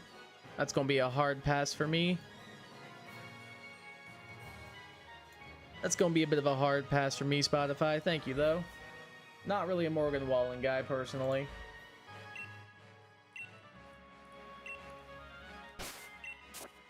Over and over for however long the timer is? That sounds like I'm happy. Okay, I say this with a statement, with a caveat of I'm very happy people get enjoyment out of that. But truthfully, that sounds just like boring and miserable. I'm happy people get enjoyment out of watching that. I really am. But like, to me, that sounds genuinely awful. They have a world famous racetrack in Monaco, actually? Some tracks I dare tell they'll run for 24 hours and switch drivers after some time. Why is this a thing? How did somebody come up with this? Like, again, if people like it, that's great. It genuinely sounds so boring to me. It's a popular spot for supercars. Lots of them there. I wonder why. Probably because of the racetrack, maybe? Cadillac is the best sounding LMDH car. I mean, Caddies are just a nice car in general. Like, Caddies in general are just, like, really good cars.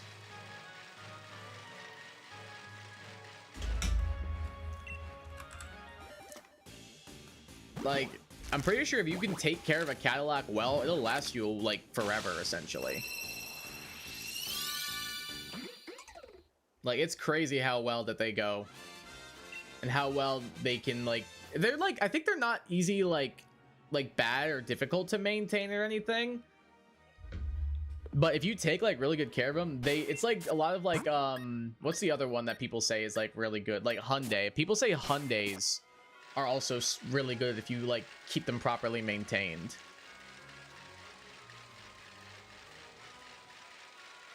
IndyCar is like F1, but slower, and the races are longer, and they race on oval sometimes. Based on the two, I definitely would prefer F1. IndyCar sounds incredibly boring to me. And that's, again, to me. Like, I'm sure other people would find enjoyment out of it, but to me, at least, that sounds very, very boring. They have the most famous race in the US, the Indy 500. Yeah, I've heard of the Indy 500. Like, I've seen the Indy 500 before. I've been to the Indianapolis Speedway, I think is what it's called. I've been to that. But I just never had desire to watch the races or anything because I just thought they'd be boring. And based on this description, like, I don't think I could do it.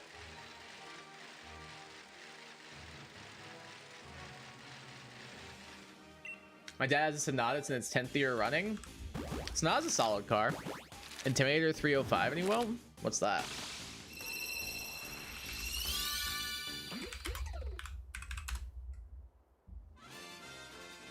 A roller coaster in Doswell, Virginia?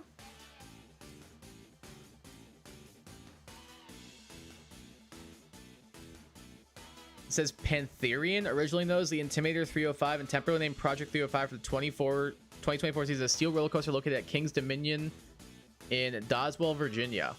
Very cool.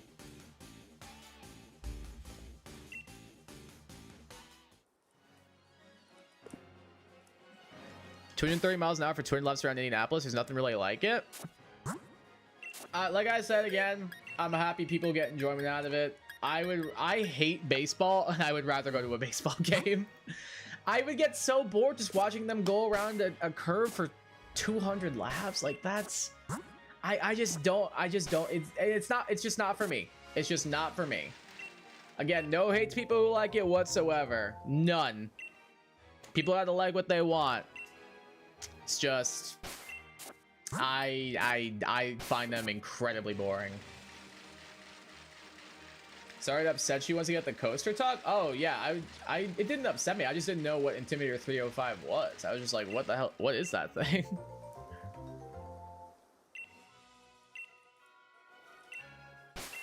That's where I got confused. She said it's kind of boring, but 2024 was insanely good. What made 2024 so good? Intimidator and I-305 are named after Dale Earnhardt. I know who Dale Earnhardt is. He was a NASCAR driver, and he like passed away like during a race or something like that, right? Kai, I hate baseball. Also, Kai, Super Sluggers is peak. Yes, because it's baseball but cartoony and fun and interesting. That's literally it. It's literally like they took baseball and they made it interesting. I liked baseball as a kid. I would go to baseball games all the time. I played baseball for 3 years as a kid. But it was a choice between sticking with baseball or sticking with soccer. And I like soccer way more, so I stuck with it. And I still even play now. But like, you take baseball, you put Nintendo characters in that, you make that thing cartoony as hell. And yeah, that's up my alley. Emily, isn't that Mario hitting a ball and turning into a fireball and then someone tries to catch it and they blow up? Exactly! Like, they took baseball and they made it entertaining and funny. Last few laps of the race were insane, and it ended with a last lap pass in turn 3 when someone went around the outside of the leader, barely avoiding contact. Cool. Again, I'm happy people like it. That's all I'm gonna say.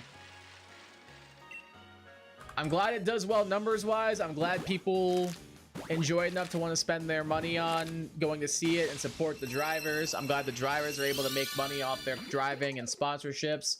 All of that. I would not like it. I can promise you. I love playing baseball, but can't sit down long enough to watch a game. I like playing, what's it called? I like playing like wiffle ball and softball and all that. But like, even like playing baseball a little bit I like, but like going to a game, I'm just kind of like, it just takes forever. Like, at least if I'm the one like in control of the game, I could control the speed at which we're all like playing and everything. Or if it's just like me and a couple of friends like hitting the ball around, like, oh, you good, Opera? There you go. Good try, Opera. I lost my train of thought.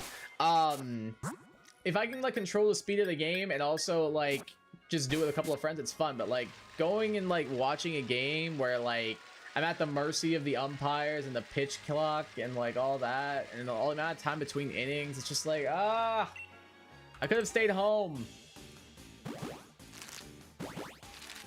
Bro, Opera keeps running out of memory. Opera, are you good, dog?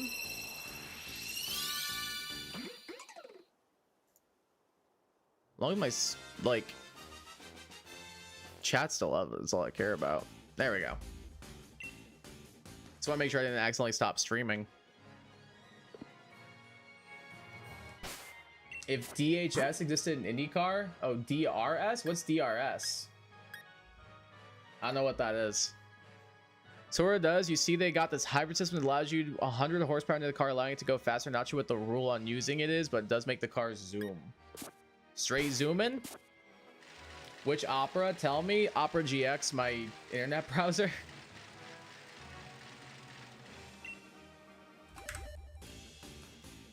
That's the Opera I'm referring to in this moment. Kai, I sent you a safe thing. I want to hear your reaction.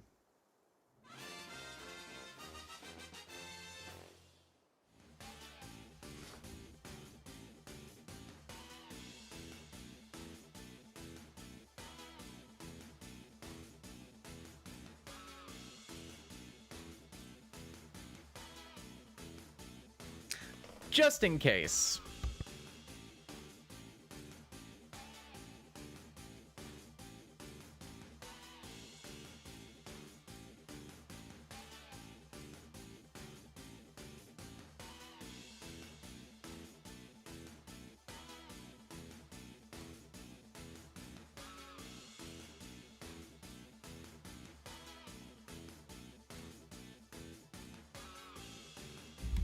You wanted me to watch a train get in a crash with some cars? That's what you wanted to watch me react to? That was what you wanted me to watch? Why?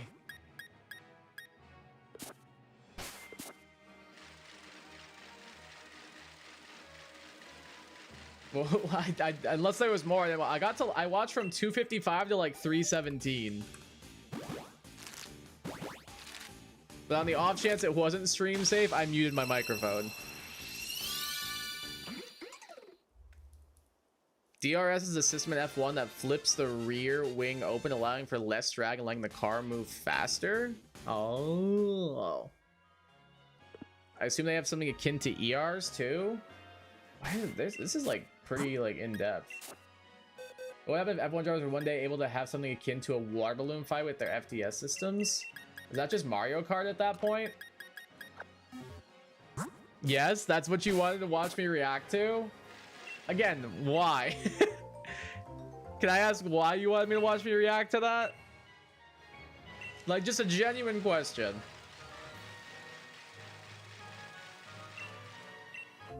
I was just very confused.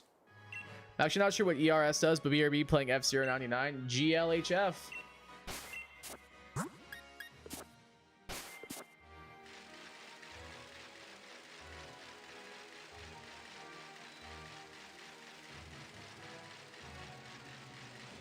I think I have F-099 on my Switch. I've just never played it.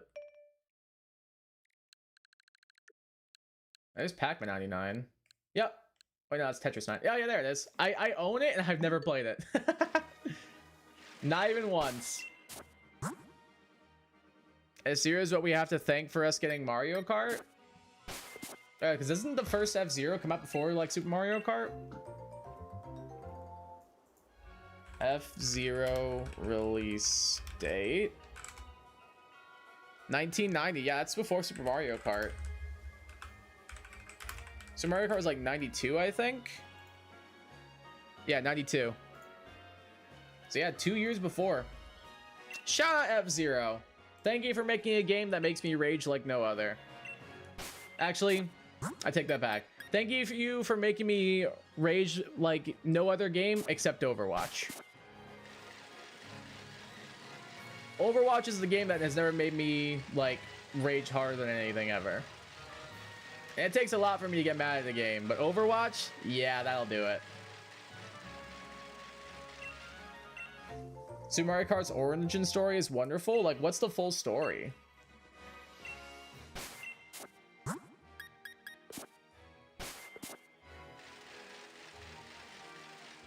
Do I play Rivals at all? I used to play it quite a bit, but I haven't in a little bit. I was talking with Nano, the guy I streamed with yesterday. And he's trying to get me to play some Marvel Rivals with them. But I used to play it a lot. Like Mike, Joe, and I would play it together.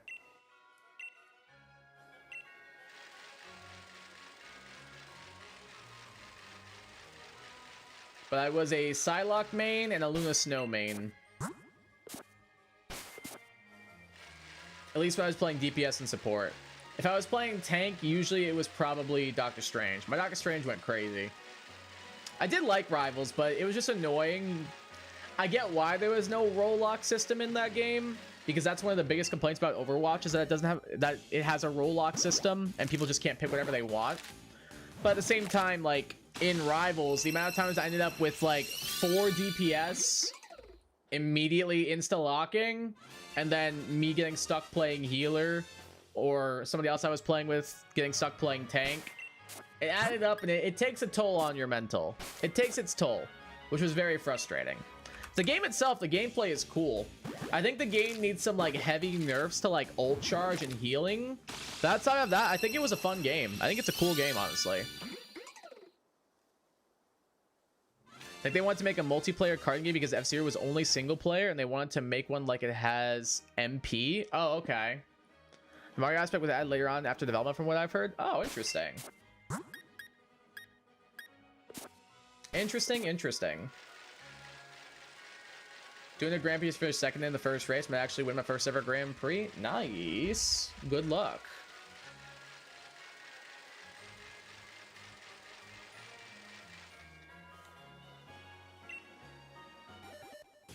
How did the Grand Prix like work in that game? Is it kind of like Mario Kart Grand Prix?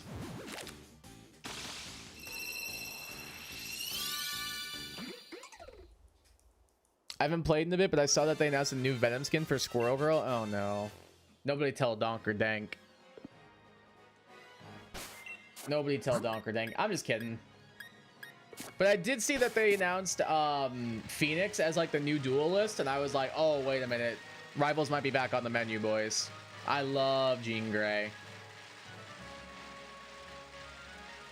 I'll fight you for a Luna Snow main, though. Oh, she's my queen. Like, truthfully, I'm a Psylocke main at heart. Psylocke was the most fun I had playing Marvel Rivals. But the amount of time I played Luna Snow, because I felt like somebody had to play healer, and I was probably the best healer out of our friend group, that I was just kind of like, whatever, I'll learn this character. And I did, and I got crazy good with her. Like, there were lobbies I was carrying on Luna Snow. Like, multiple lobbies where I finished with the most kills in the lobby and the most healing in the lobby. Because I definitely play her, like, DPS first, healing second. She's so fun. She's genuinely, I think, one of the more fun characters in that game. It's just, the issue with Marvel Rivals is that it has, like, annoying aspects to it. Like I said, the ult charge stuff. Ult charges end up occurring too quickly, making, like, fights last forever. Like, where some fights you can even get 2 ults in the same fight. Healing needs a bit of a nerf in that game. Like, I don't know. The game's cool, but it's got some problems. At least in my opinion. But again, I'm not a game developer. I don't know how to balance video games, so what can you do? My friends always associate me with healing characters and RPGs, but I like playing high damage characters. It's fun to play DPS. Like, I feel like I play support when there is, like, what's it called? What was I trying to say? I don't know. I feel like I end up playing support out of, like, necessity, kinda.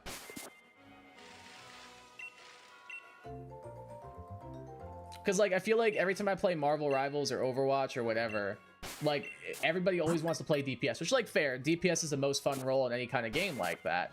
But, at the same time, if you play a team of all DPS, you're not going to be able to be successful. That's where I feel like, okay, well, I'd rather win the game than, like, have a little bit of fun and lose. Hey, what's up, Shadow? Welcome to the stream. How you doing today? How's your day going? I quit, had one of the worst tracks in the game. Basically, it's 5 races all online. Person who has the most points by the end wins. Okay, so yeah, like typical Grand Prix. That makes sense. Sorry I ended up getting the crappy track, though. Hey, what's up, Phil? Welcome to the stream. How you doing today? How's your day going? Why store the hatch Pokemon in the box? Wouldn't it be easier just to release them? I usually will release them off stream just so it doesn't derail things. That way it's not like me hatching, then me releasing, then me hatching, then me releasing, because that's kind of boring. At least, like, this way I can just keep hatching the most eggs I can during stream, and I'll just mass release them off stream later. Because, like, here, I'll show you. I got, like, plenty of boxes full on up, or emptied out, so that way I can just easily just deposit them, and then pick up the next round. And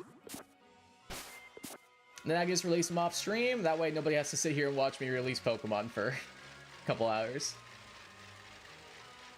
First gets 200, second gets 196, third gets 194. And it continues going down by 2 for each positions. 5 races are eliminated every lap. Each flight is 4 laps long. Eventually races with 5, only 20 players. Oh, damn. Actually sounds pretty fun, not gonna lie. I say I agree with you, makes more sense. Yeah, just because, like, I would feel bad if, like, every, like, minute or two I had to take 2 minutes to just, like, release a bunch, you know? I just feel like this makes more sense. I was doing that before, like, just releasing them afterwards, but I feel like I like the flow of this better. I was just in the car for about 16 hours on my way to Florida, which is where I currently am. Solid, solid. How was the drive? Like, I know, I'm sure long. But, besides that, how was it? Where are you guys, like, staying at? Like, how, are you, like, on the Gulf side? Are you on the Atlantic side?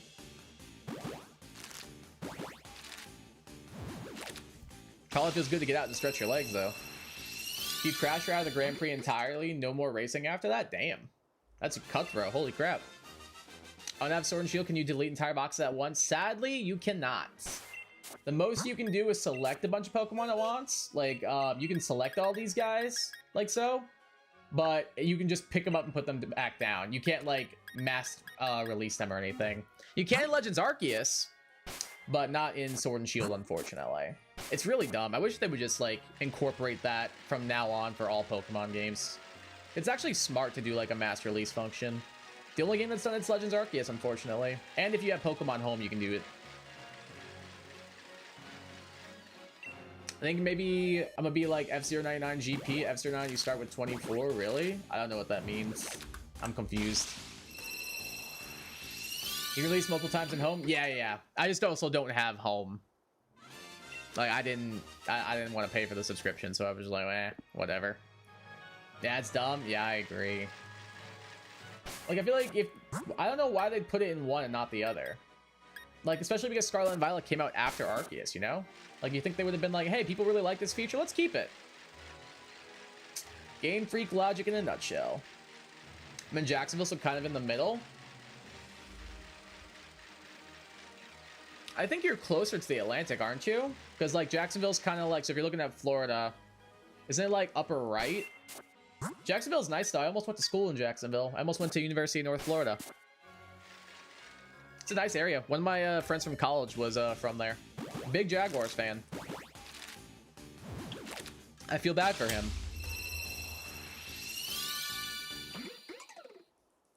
Well, Jacksonville's really cool. Hope you like it there. Just my creativity started confusion. My imagination did not stop. I was just confused, like... I just didn't know where the GP came in. I don't know, I was just a little lost there. And all that. There's 8 Grand Prix. Knight, Queen, King, Ace, Knight mirrored, Queen mirrored, King mirrored, Ace mirrored. Oh. Is it like each... Whoops. Is it like each one is like a set of different courses like how Mario Kart is? Or do they like randomly pull ones from each other? Like how's that work? Not really saying I'm creative, just can't stop my mind. I feel that sometimes. Hey Jack, welcome back. Gets on the mic, the one-man band is back, baby. Every 60 minutes or so. So what do you do in the downtime then? Like, how's that work?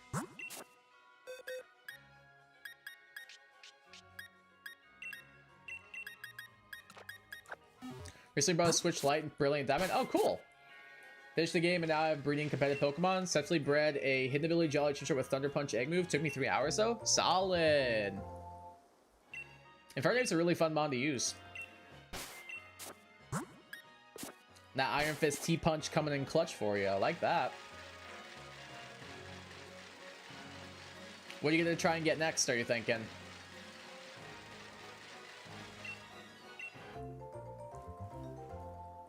Each one is a different course. Some are sequels to other tracks, though. Like how each one starts with Mute City 1, 2, 3, and 4, respectively. Oh.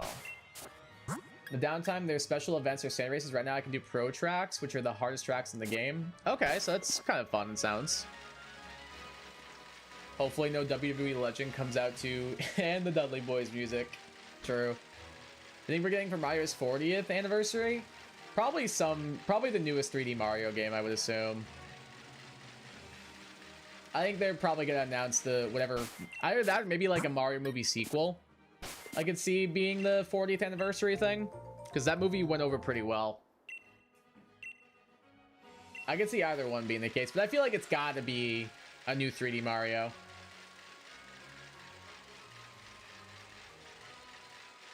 Ah, crap baskets indeed. I don't care if it's a 3D or a Bubba Bomb. I don't want to take either one. Both sound equally painful. Gonna breed for Feebas and Beldum. Oh, solid. I like both those Pokemon a lot. Milotic and Metagross are awesome. Think I'm gonna get both in 5 hours total? Yeah, good luck. Hopefully you get them soon. Best of luck at that. Hey, what's up, Burb? Is awesome. Welcome to the stream. How you doing today? How is your day going? Super Luigi Bros remake? Maybe.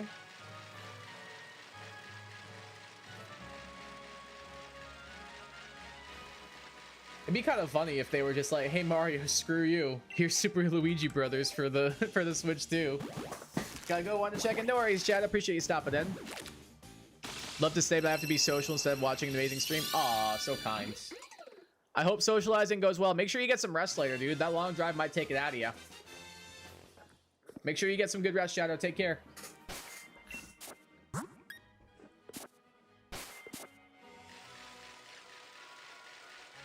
Do I remember you? Yeah, I remember you, Burb.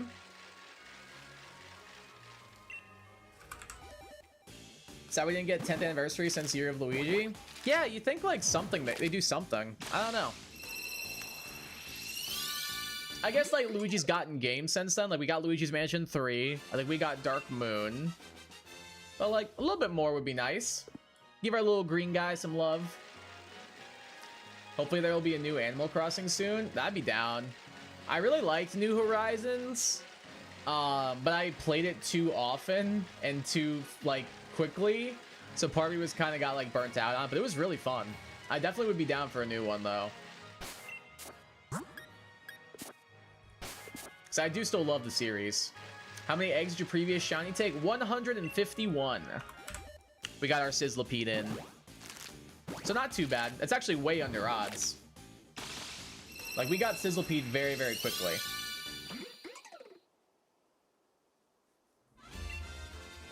The previous one though took a while. Like before we did Sizzlipede, we did Muna. And Muna took 1064. Which the odds are 1 in 512, so we were over double odds. You get 4 vehicles you can select from: Blue Falcon, Golden Fox, Wild Goose, and the Fire Stingray. Blue Falcon is all-around vehicle. Golden Fox recovers quickly from damage. Wild Goose barely takes any damage but recovers slowly, and Fire Stingray is the fastest but most fragile. All gas, no brakes. I'm going speed. Dylan Williams, I agree. Yeah, I'd be down for a new Animal Crossing. I'd be really down. What would you guys want like out of a new Animal Crossing? What were we thinking? Like, because we got like the abandoned island. We got like, oh, you're the mayor. We got like, oh, town and city, like the City Folk games. Like, what would you guys want out of a new Animal Crossing game? What are you guys thinking? I got burnt out on New Horizons in the first year. Haven't touched it much since. Yeah, same. Like, so I think I've definitely told the story on stream. I got New Horizons right as the COVID pandemic started, and I was living with my mom, my dad, my brother, my sister, and my brother's girlfriend at the time. Because my girlfriend and I at the time were looking for places together because I just moved to this part of Michigan. And I didn't have my own place yet, so I was like, oh, I'll just stay with my parents for a bit, and then when we find a place, we'll move in together. While we were there was when the pandemic hit and everything, and everybody in the house except for me got it. So both my parents had it. My sister, my brother, and his girlfriend all ended up with COVID, and I couldn't go into work because I was exposed. I was living with people who had it, so I wasn't allowed to leave the house. So and that was when COVID restrictions were really, really, really strict.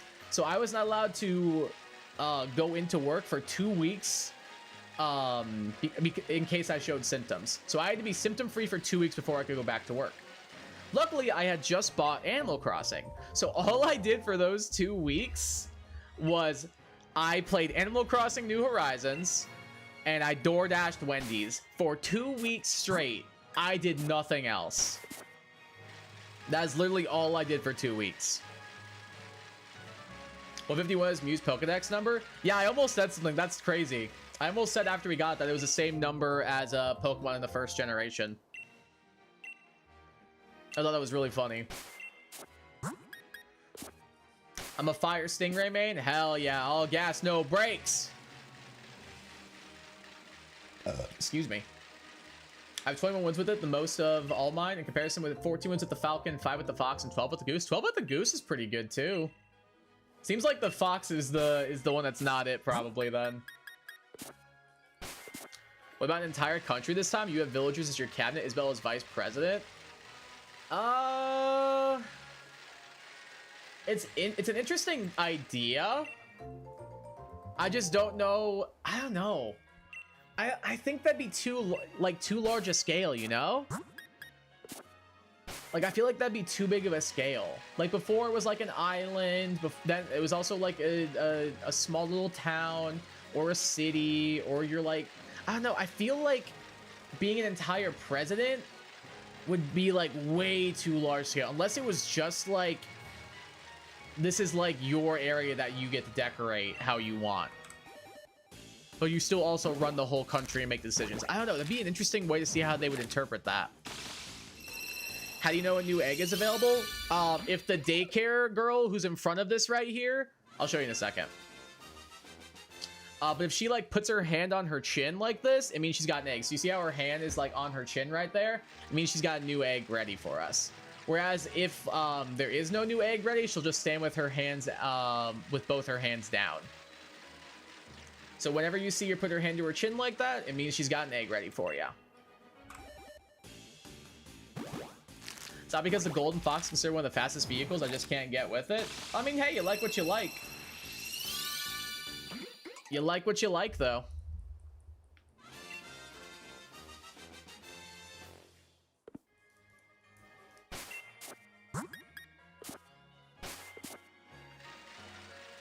I see that. Yeah, it's actually really helpful.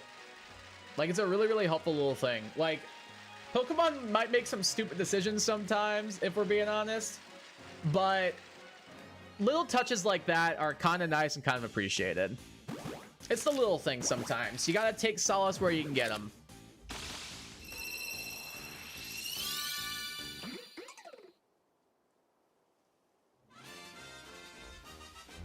Being in charge of a small country would be awesome. It definitely would be interesting to see how they ran with that. I would be very interested to see how they ran with that.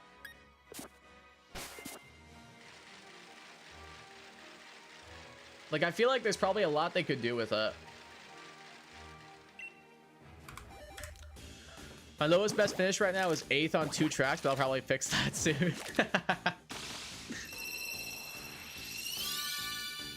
Dude, that's how I felt with Mario Kart World. Like, I remember on stream, I wasn't paying attention. I think I was reading chat or something, and my character and kart combination got picked for me, and I ended up with like this really slow car that like had really good handling and stuff. And I came dead last during that knockout tour. It was a bit tough. It was a little bit tough.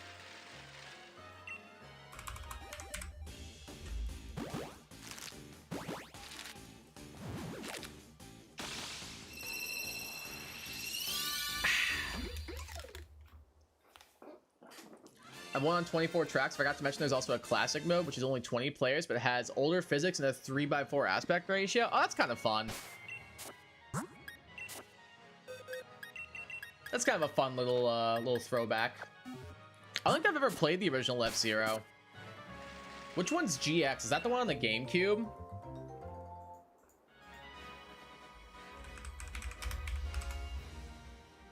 Yeah, I played a little bit of that one.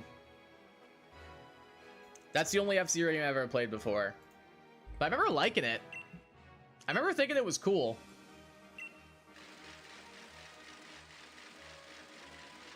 I just have never... I didn't own it. I played it at a friend's house. So that's why I never really got like full on into it or anything.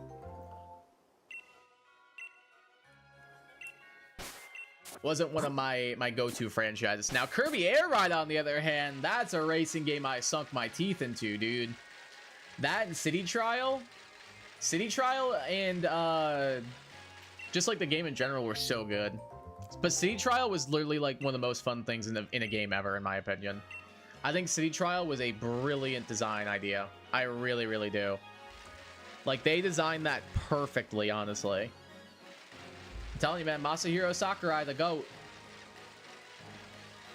He really is the GOAT sometimes, and by sometimes I mean all the goddamn time. Put some respect on my guy's name. That's why we love him.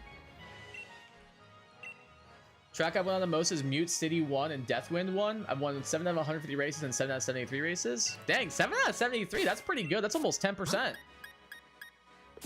That's actually pretty solid. Especially for like a Battle Royale-esque type of game. That's really good. And even 7 out of 150 is not too bad.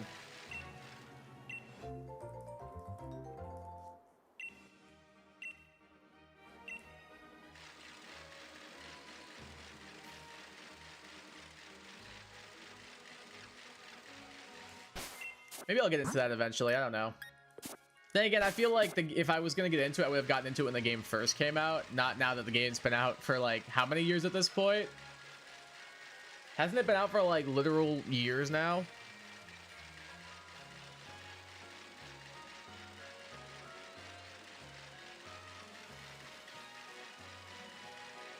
think my best win to loss ratio is on White Land 2 Classic, but I've done 2 races and won 1. It's pretty solid. I think it's been like 3 years. Yeah, that sounds about right. I know it's been out for a little while. 50% win rate. That's pretty damn good. I'd kill for a 50% win rate on anything. Like, there's some of my like better Overwatch characters that I barely have a 50% win rate on.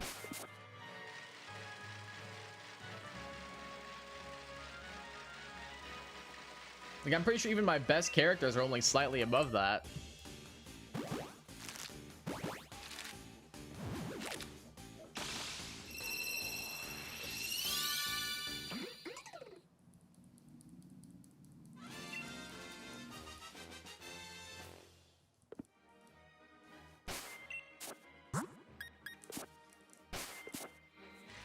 All right, 3 more eggs to go for this batch.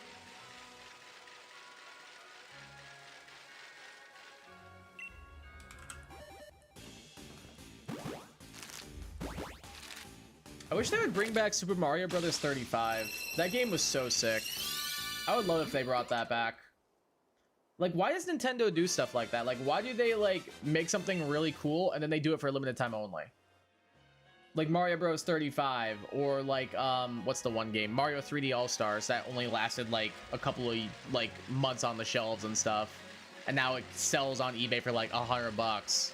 Like, why do they do stuff like that? It's so dumb. Like, why like make your game like more or less readily available for consumers to purchase it? Like, I don't understand the thought process behind it. I don't know if it's just to drive up value or whatever, but then like that, all that does is hurt the company profits wise, because they're not making the money off of the games at that point for if something sells at second hand. Like, my only thinks that's weird that they do that.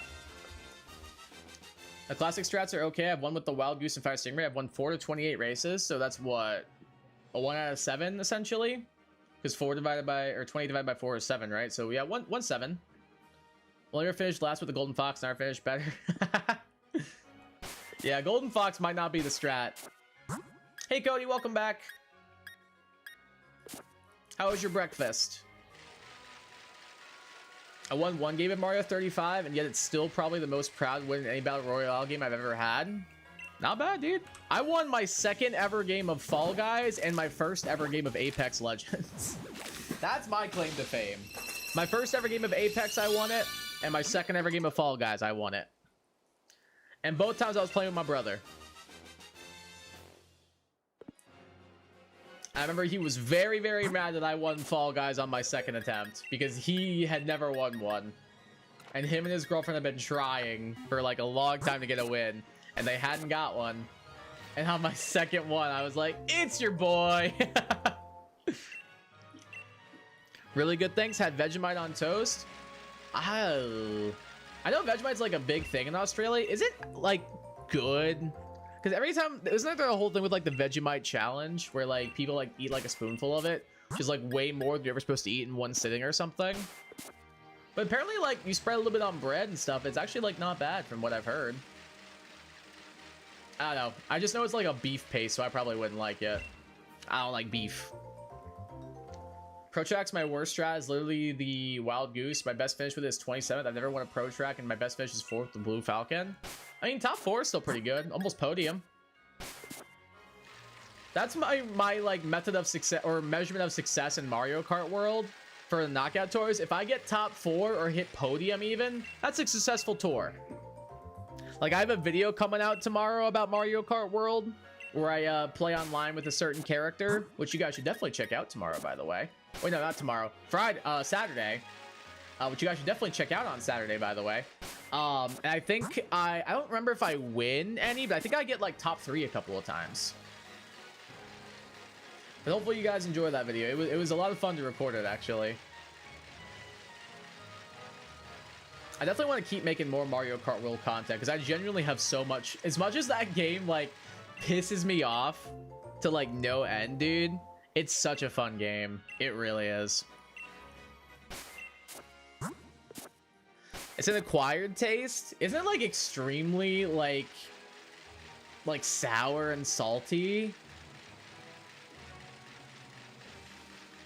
I don't think I could do it. Next Mario Kart game I'm able to play is the carts themselves and have other carts drive other carts. Could you imagine? I'm playing standard kart with standard kart. I think that might be the next Mario Kart video I do, is I do an all default challenge. So I do like Mario standard kart. That could be kind of funny. Maybe I do videos with tilt controls or something. That could be kind of fun.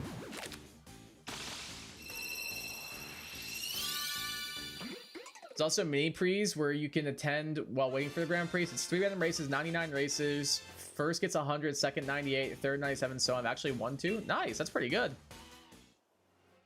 First one was like with really bad players, so I only count my second win where I was battling with someone who was 99 plus. Damn. Showing up the pros. Good stuff, good stuff.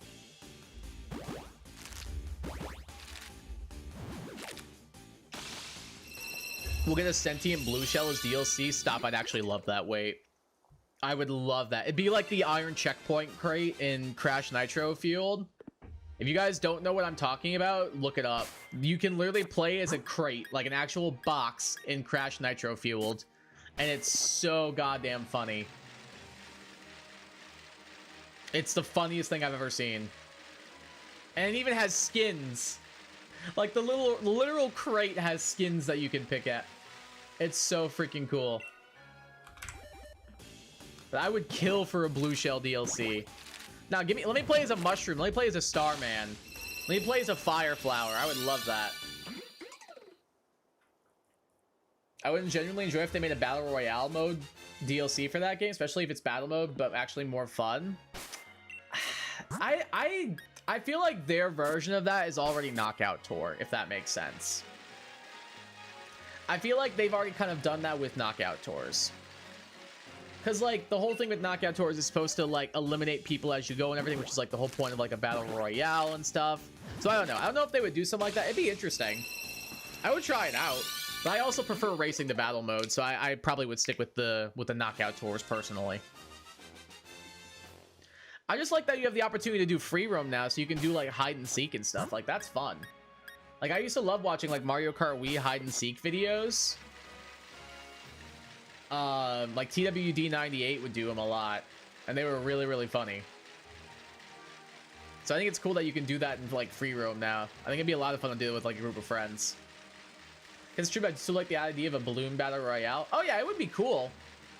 I just don't know if you could do like more than like 28 players or 24 players, excuse me.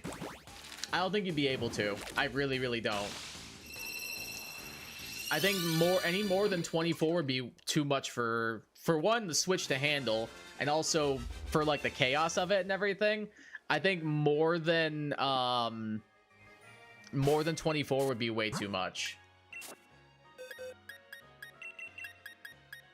That's why I mean Mario Kart 99. I don't think that's ever gonna happen. That'd be it would be probably unplayable. I'm sure it'd be funny, but chaos-wise and, like, gameplay-wise, it would probably be unplayable. Unless they just did it based off of time. And, like, you couldn't, like, hit other players. Because, like, if you just even, like, toss a green shell out, you're probably gonna hit at least 2 people, if not more. Like, imagine, like, you get a star early on, then you just run through everybody, you hit, like, 20 different racers. Like, it would be pure, unadulterated chaos. It'd be hilarious, though. Don't get me wrong. But I can't see it ever happening. 99 would be way too chaotic for Mario Kart. That's why I think 24 is a pretty good compromise. It'll never happen, but it would be really cool. It'd be something. It would certainly be something. It would be a spectacle to behold. That's what I'll say. Maybe if it was like Super Mario Kart or something instead. Well, yeah, that's kind of what I'm thinking. Like, it would have to be like Super Mario Kart style. But even then, it would still be too much. If you could impact other players by hitting them with items, it would be 99 would be too much. Excuse me. It'd still be cool if you could like race against 99 people at the same time and see how you place out of the 99. That'd be fun. But then it would also kind of take away one of the main aspects of Mario Kart, which was the chaos of things and like the use of items. So you'd have to find like the happy medium. I don't know. It'd be tough.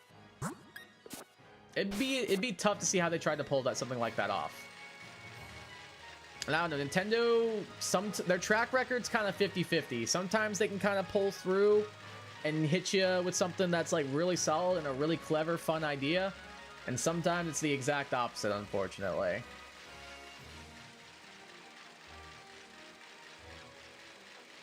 So it remains to be seen at that point. But I think it'd be fun to like race in real time against like 98 other people. If you were to have one game go into the GameCube Online, what would you pick? Personally, I'd choose Mario Golf Toadstool Tour, Mario Sluggers, and it's not even close. Or Mario Superstar Baseball, I should say. And it's not even close. Mainly because I know we're getting Pokemon XD and Pokemon Coliseum already. Otherwise, I'd probably say Pokemon XD Gale of Darkness. But if, with the knowledge that those are going to be in the game, in online eventually, I'm going to say Mario Superstar Baseball. I would love to be able to play that game online with friends. Toadstool Tour is a good shout, though. I do like Toadstool Tour a lot. It is really, really fun. Hey, what's up, Bubba? Welcome to the stream. How you doing today? How's your day going? Hello, Kyle Guy. Had some people over and I'm tired, so I'm playing some calm games. What are you playing right now? Melee is a good shout too, Cody. I can't even lie. It really is. It's a really, really good shout.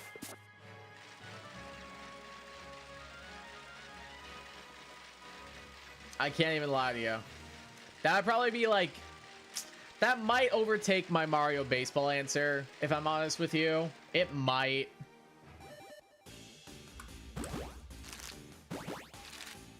I don't know. Oh, that's a tough one. Would I go Mario Baseball still, or would I go Melee? I might go Melee on that one, honestly. But I would also just love to have Mario Superstar Baseball on the console. I think it'd be so fun to play that. Because I guarantee you Melee with Nintendo Switch Online would not go well. Game simply called Climbing Game. I have a feeling I know what you do in that game. I have a good guess, at least. I'm assuming you climb. Is it similar to like that new game Peak or whatever?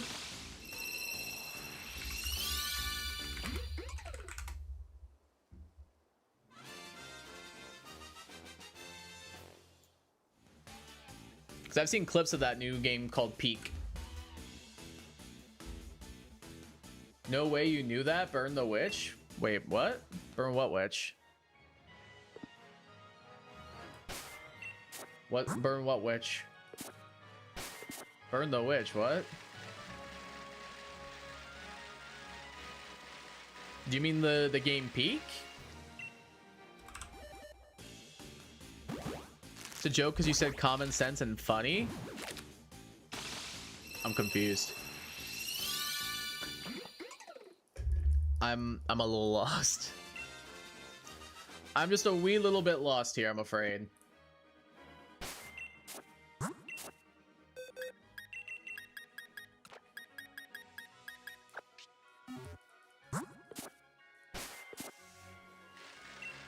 Might need you to elaborate on that one, Chief. Wii Player and it's just all the Wii Sports clones and not Wii Sports itself? No, I want Wii Sports. I mean, honestly, I want, I probably would want Mario Kart Wii. Could you imagine, like, playing Mario Kart Wii on your Switch too? Like, dude, I would love that. Because you said climbing game is probably about climbing and Salem Witches, new common sense, so that's yes. Okay, I sort of get it now.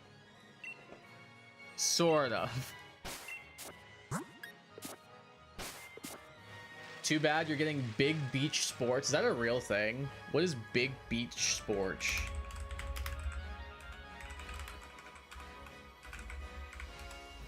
Why do you just have this off rip? What is this? Wait, I have to show you guys this. Wait. Hold on. I have to show you guys this.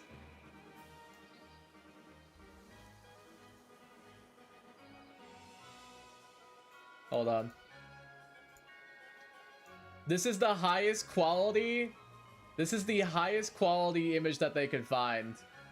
This is the highest quality image of this game that they can find on Amazon right here. Like, that's crazy. Wait.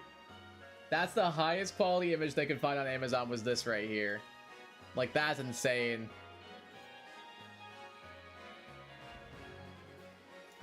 That's the highest quality they could find for this game. Was that. Like, it looked like it was drawn with crayon. Like, why do you know this exists, Cody? Did you own this game?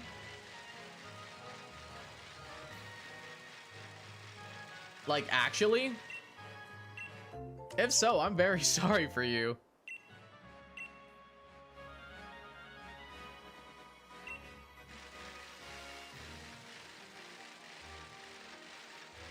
I'd be so upset if I said I wanted for Christmas Wii Sports and I got Big Beach Sports instead. Second Wii game I had, then my grandmother got it with her Wii instead of Wii Sports. Wait, that's amazing. I love that. Shout out, Grandma. Shout out, Grandma, honestly.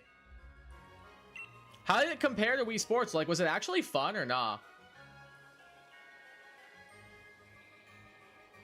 Like, was it actually decent or was it as good as it looks? Because if it was good, I'd be pleasantly surprised, if I'm honest with you.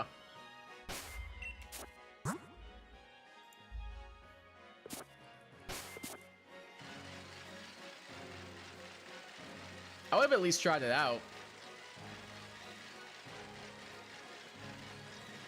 Probably as good as any other, like, Wii, like, shovelware game.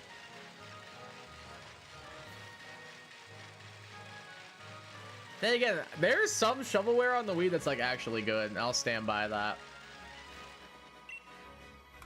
Like, I genuinely think there are some, like, shovelware games on the Wii that, like, are hidden gems.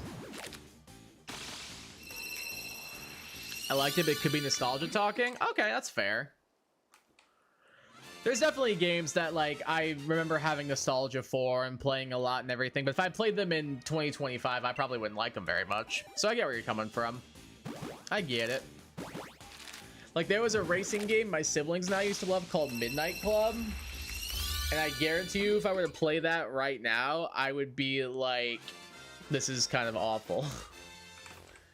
Let me see, what are the reviews? Yeah, it has a 3.3 out of 5. Oh, yeah, that's the horror seat. That's the horror show. Midnight Club game review.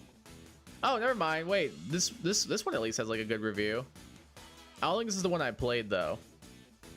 Midnight Club PS2 game review, maybe. Midnight Club Street. Oh, it actually has 7.8 out of 10. Huh? That's not too bad actually. It's actually not too bad. I thought it would be a lot lower. No, apparently Midnight Club was a solid racing game. Who'd have thunk it? Who would have thunk it? My mom had set it up for me because it was pointing for all the menus. Oh. Somehow turned the music off, didn't know it had background music till years later. Wait, that's hilarious.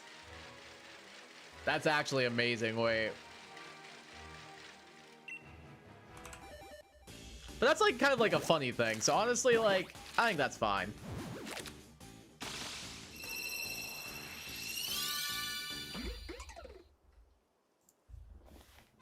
I'm guessing the background music was like incredible, right? Surely.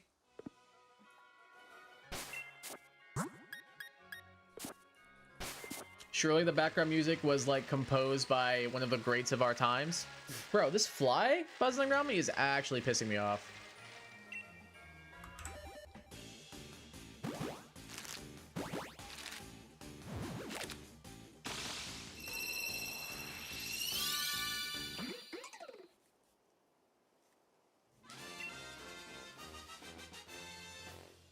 One away from 100.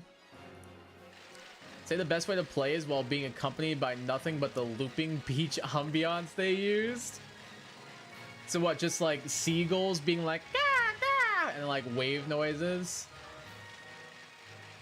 And like the crunch of like the sand, like, is that all the noise that was there? All right, number 100. Maybe we can get lucky here. Let's find out. Well, would have been cool. Would have been cool, though. Would have been cool though.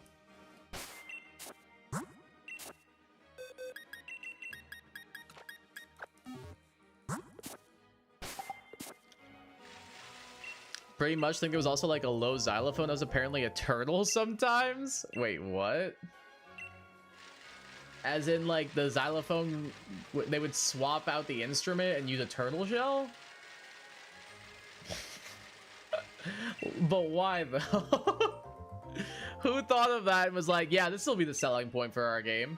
This is a great selling point to put on the back of the box. Turtle shell replaced with xylophone. That's perfect, man. That's perfect. Troll just sound like a low xylophone chord. Oh, see, I thought you were like talking like they would like full on like Under the Sea Little Mermaid style. They would use like the turtle shells as like the instruments. Like, you know what I'm talking about? Like, I thought we were getting some like Under the Sea kind of vibes. Darling, it's better down where it's wetter. Take it from me.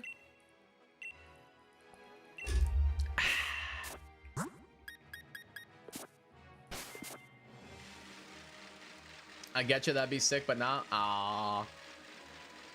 I think my idea is cooler, honestly. They should have had me in charge of that game. We would have made millions. Big Beach Sports or whatever it was called. What was it called? Yeah, Big Beach Sports would have been a franchise if I was in charge of it. 100%.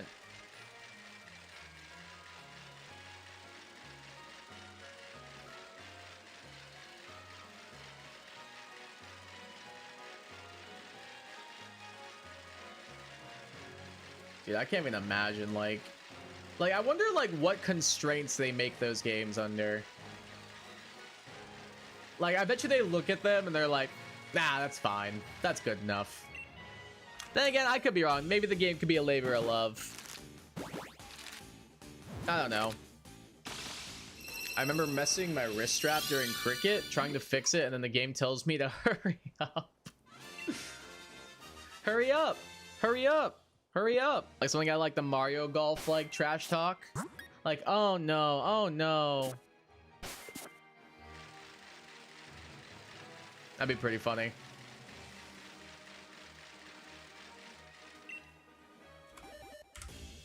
Are you sweating? Was that one of the lines? The only ones I remember are like the ones for like Plum. Unless that was one of hers. I could be wrong though. But she's like, oh no, oh no. I loved using that one. Oh no, oh no. It was so stupid, but I loved it. Toadstool Tour is a really good game. I definitely would not be opposed to that game being on Switch Online. Oh, are you sweating as a Waluigi line? Okay, okay, okay. Okay, okay.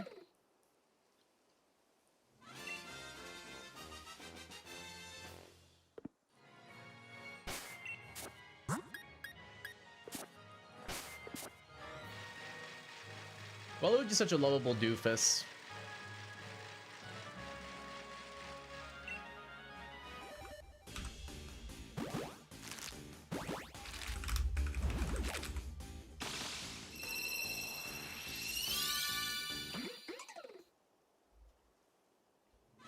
Like, you can't help but love Waluigi, man. You can't help but love it.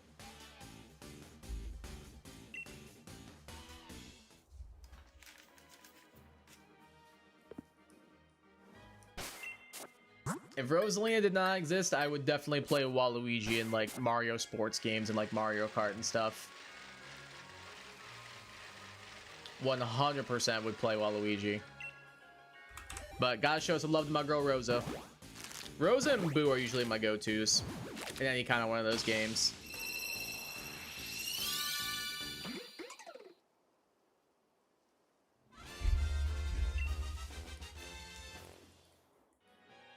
If I could do a good Waluigi impression, I would try and do the "Are you sweating" line, but sadly, my Waluigi impression is mediocre at best and downright dog water at worst. So I don't think anybody here wants to see me or hear me say that. So I'm gonna save you all the anguish.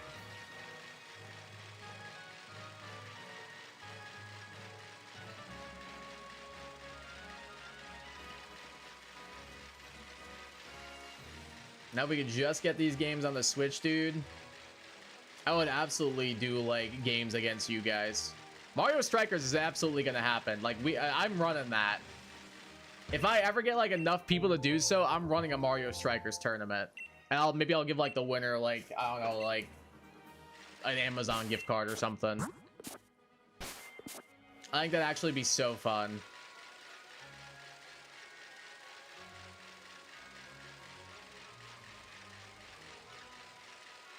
Mario, I got a tennis tournament on and realized last minute it's doubles. I'm going against 3 bros I hate, so could you just act like my brother or something? Well, I do like hating. True. Ain't no better hater than Waluigi. Ain't no better hater or better smooth talker than Waluigi. Bro, the way he twirls that rose in like Mario Strikers Battle League. Like, bro's got like major W riz, honestly.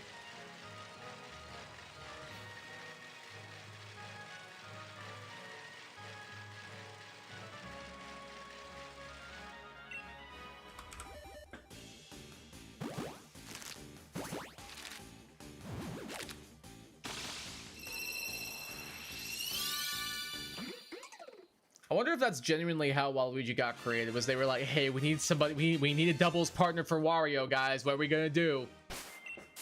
What are we gonna do, guys? You really need a doubles partner for Wario here.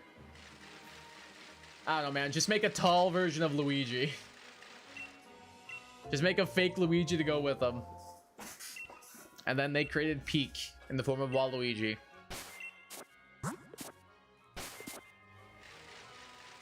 Who doesn't love the Wa King himself?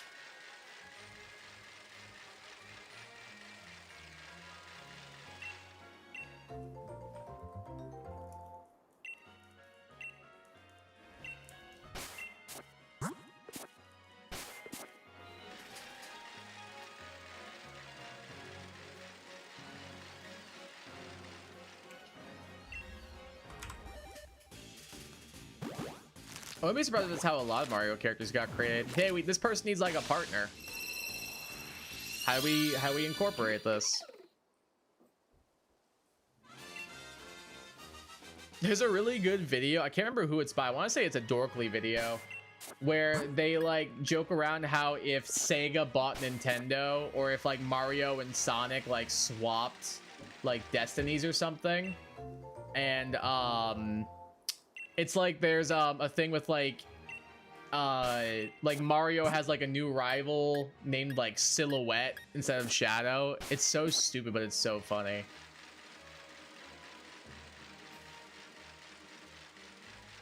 It's genuinely so dumb, but it's so good.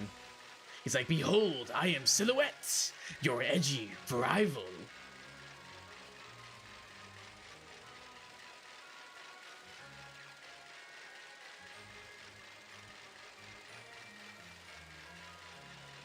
I just thought it was kind of dumb and funny.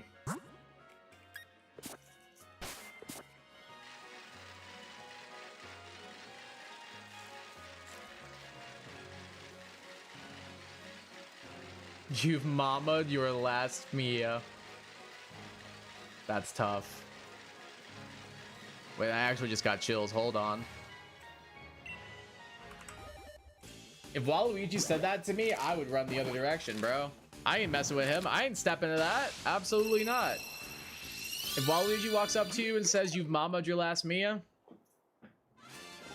I'm out. I'm forfeiting right then and there.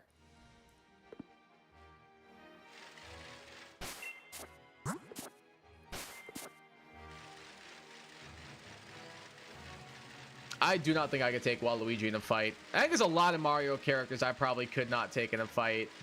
However, I think I could beat Mario. I don't know if that's hubris or not, but I think I could take Mario in a fight. I genuinely think I could take Mario in a fight. But like Donkey Kong, Bowser, I'm getting squashed, dude. But like Mario, I'm cleaning up. I don't care if Mario beats Donkey Kong and Bowser canonically. That don't matter to me. I'm beating Mario in a fight 100% of the time.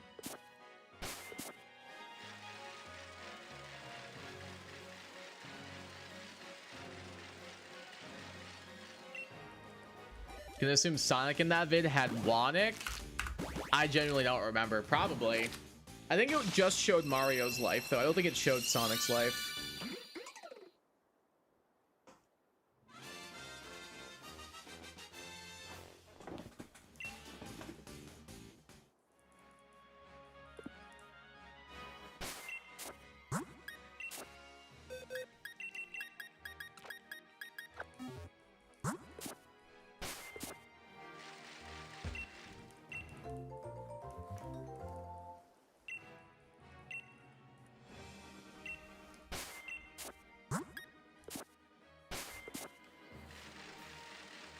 I wouldn't be surprised if that was like another video they did though.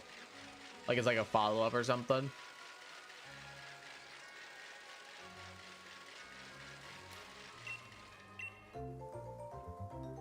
Dude, my hair's so long. I need to get a haircut like so bad.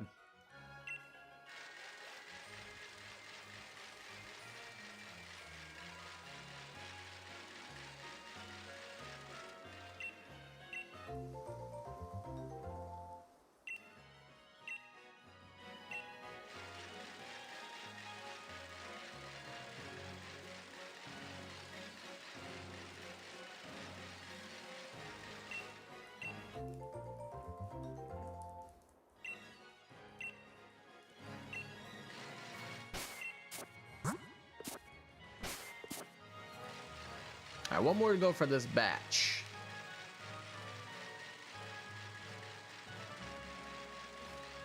Where's that damn fourth of Power Star? It's a good reference. Horrible game, by the way. I think I liked it as a kid, but like, you like everything as a kid. So that's not really saying much. Now that game blows. Yet there's still people who somehow defend that game. I don't understand it. Great, it's got replay value, but it's pretty bad. Like a bad game can have good replay value. And a good game can have bad replay value. And that one is definitely the former.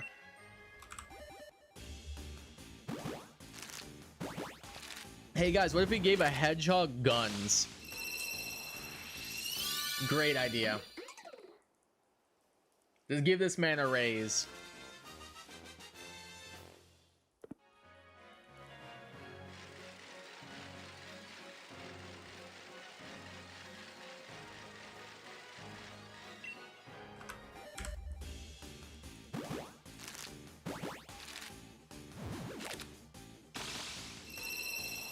You guys have any plans for the upcoming weekend? Because I know 4th of July is coming up soon.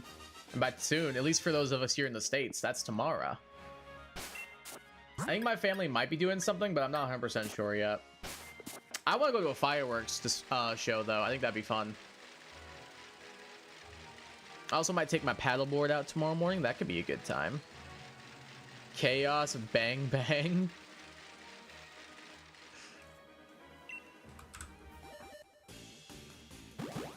Well, I'm trying to remember what like the specials were in that game. I think it's like Chaos Blast and Chaos Control. Like Chaos Control blows, and then Chaos Blast is actually, or no, yeah, Chaos Control blows and Chaos Blast is actually good. Like Chaos Blast is like an AoE damage all around you. Then Chaos Control just zooms you far ahead in the stage. Which if you're trying to do one of the missions where you have to look for every little thing, you don't want to use the Chaos Control because all it'll make you do is have to backtrack later. It's so stupid. It's such bad game design. Hey, we're gonna make you have to check every nook and cranny in this game to make sure you're finding everything you need for these missions, but we're also gonna give you this really interesting special ability that makes you skip half the level where a bunch of these things are gonna be hidden, by the way. Like great game design, dude. Shadow almost does Chaos Blast, realizes he has guns for a reason and just uses them instead. Shadow about to grab an AK or something. I was thinking about going to see a fireworks show as well. My kids were with their mom this weekend though, so I'll be alone for it. You should see if you can get some friends together or something then. Some like friends or family to go together and do it. That'd be fun still. At least I think so.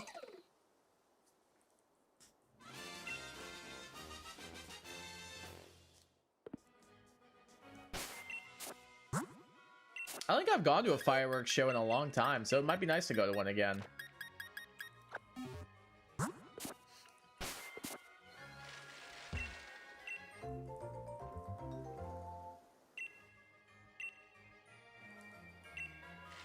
I don't like it when like amateur people like do fireworks and stuff. Like if my next door neighbors were just like, oh, I'm gonna have our children shoot off fireworks, I'd be like,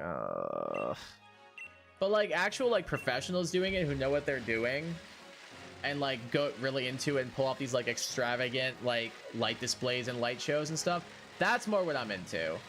I don't really want like little kids shooting off like bottle rockets in my neighborhood. Like the reason why I like where I live is because it's usually pretty quiet.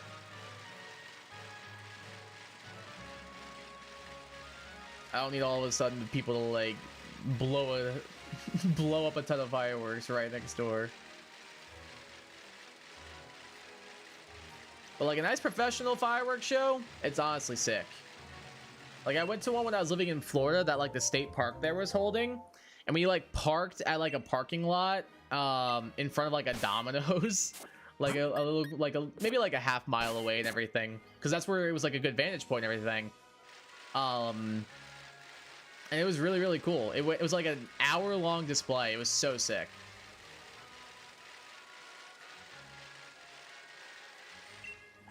Easy, now you try. First do a homing attack. Shadow, that's a gun. Yes. True. Big Shadow, he's got a gun. I still cannot believe they thought that was a good idea.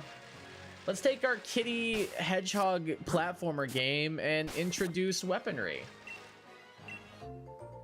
My friends are doing their own thing with their family. My family's in the air, but we barely lose each other. Oh, gotcha.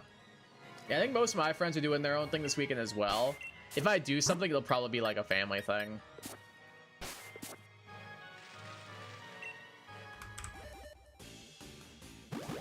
Because I think my family's all off. Actually, I don't know if my brother is or not. I think he's off 4th of July. He might not be, though. But I'm off. My mom's off. My sister's off. I think my dad is. So I'll have to meet up. Maybe I'll go over to their place or something. I know my mom was saying she wanted to, like, host a cook-off. Or not a cook-off, a cookout, maybe. So I might drive over to there. Otherwise, like, both my siblings are, like, an hour away. So we might drive up there instead. I don't know. We'll have to wait and see. Knowing my family, it'll all get planned last minute, though. Because that's just kind of how they roll. And I very much mean them and not me. Because I'm very much someone who likes to plan things in advance. It's just kind of after people not doing that for so long, you kind of have to roll with the punches. At that point, you kind of just have to. Last professional fireworks show I went to was a few years ago, and it was really nice. Yeah, they're really cool. Like, when people know what they're doing, they can, like, do some pretty, like, over-the-top stuff. Try to avoid amateur shows. You'd rather not be around when someone loses some fingers. Yeah, like, that's the thing. Like, I've almost gotten hit by fireworks before. Some, due to my own stupidity. Don't shoot bottle rockets at your friends, everyone. Some that were errant and, like, randomly shot off. So I'd rather just go to one where, like, it's professionals doing it. They know what they're doing. They've done it plenty of times. They've done it, like, for years and stuff. Like, that's more my speed. Like, the Disney World fireworks show is really cool. The one I went to back in my hometown that the state park does every year was really cool. But, like, I don't need to see, like, some random people down the road doing that, man. I don't care about that.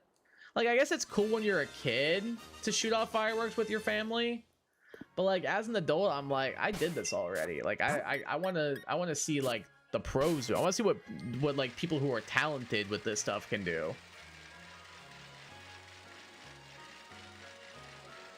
It's like painting. Like, I like painting, but I'm not going to claim to be a talented painter. That's why I like going to, like, art museums and stuff so much. Because seeing people who are actually talented and know how to put depth into a painting and everything, that's fun for me. Like, I find that stuff interesting.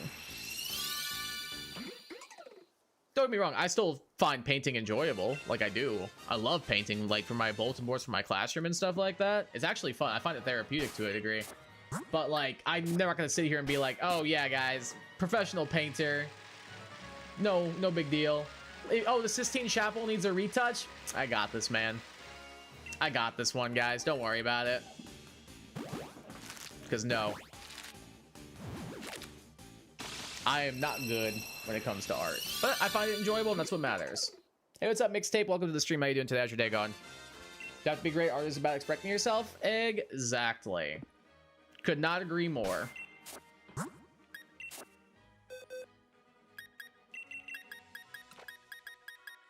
I'm definitely not great, but I have fun doing it, and that's all that matters.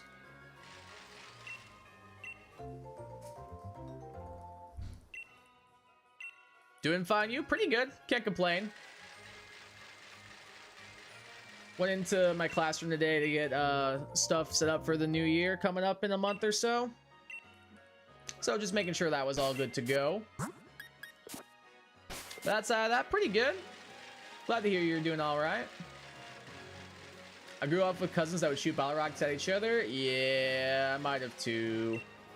My area, anyone over the age of 18 can buy fireworks, so there were several times when the big tube fireworks fell over and went in the wrong direction. Oh god, that's a bit scary. I think the only one I can remember was we were shooting off fireworks at my house when I was a kid. I think I was maybe like 11 or 12. Can't remember exactly how old I was. But somebody lit off a firework and that's the same thing that happened. It fell over and then like shot towards me and missed me by like maybe like a foot or something. But it hit like something and then the fuse went out. So thankfully it didn't like go off or anything. But it was a very, very scary moment. I was like, I think I'm good, and I went inside. I was like, I think I'm good for fireworks today, guys. I think I'm take a hard pass on that one. Finally got Masuda kicking a week ago, so that was a nice surprise. Nice. What'd you end up getting? I got Masuda earlier this stream. I got a shiny Sizzlepede and 151 encounters. What did you end up getting for yours?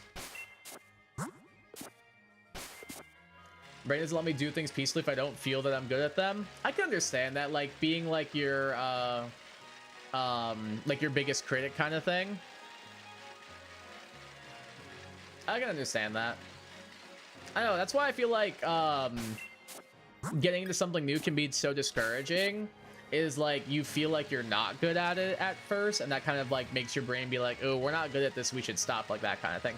But by doing things more, you'll get better and better at them.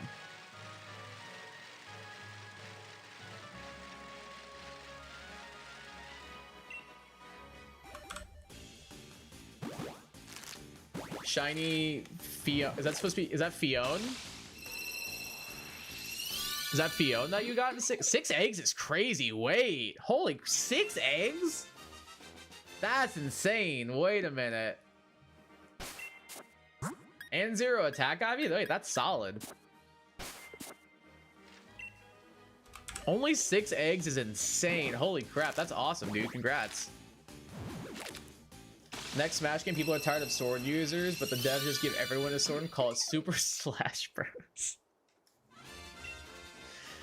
I mean, at that point, it's just Fire Emblem Warriors. And I guess everybody can pick up a beam sword in Smash, but it's not the same. I don't think sword fighters are a big deal in Smash. Like, I know a lot of people don't like it, but like, it doesn't bother me. A lot of the sword characters I genuinely like using. Like, I like using Lucina. I like using Byleth. I like using Sora. Martha's fun. Roy's cool. So it doesn't really bother me a whole ton, but I can understand the criticism. It would be pretty funny, though, to see them make a spinoff called Super Slash Bros. That actually would be pretty funny.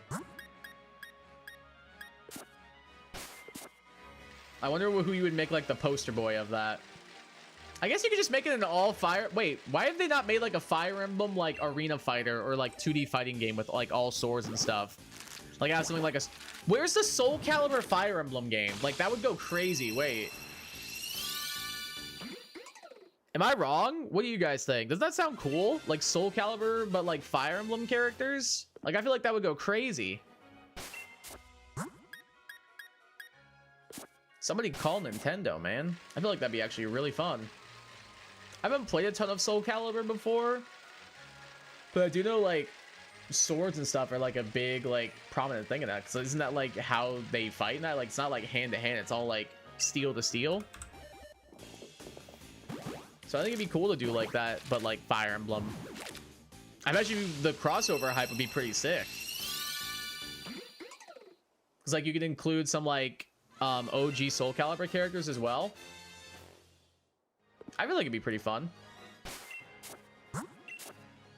Not a big fighting game person, really? That's fair. Not for everybody. I like some fighting games. Others not so much. I like Mortal Kombat. I like Smash Brothers. I like watching Tekken, but I'm pretty trash at it. Street Fighter I'm slowly getting into. Rivals of Aether's pretty cool. I don't know. There's some good ones and some I don't really care about. Like Street Fighter's one where I'm kind of like, eh. I don't know. Oh, I opened up the camp. Whoopsie. The new 4v4 Marvel tag game looks pretty cool though. I forget what it's called, but that game looks kind of sick. That I might try out and pick up. Because it reminds me of Marvel vs. Capcom.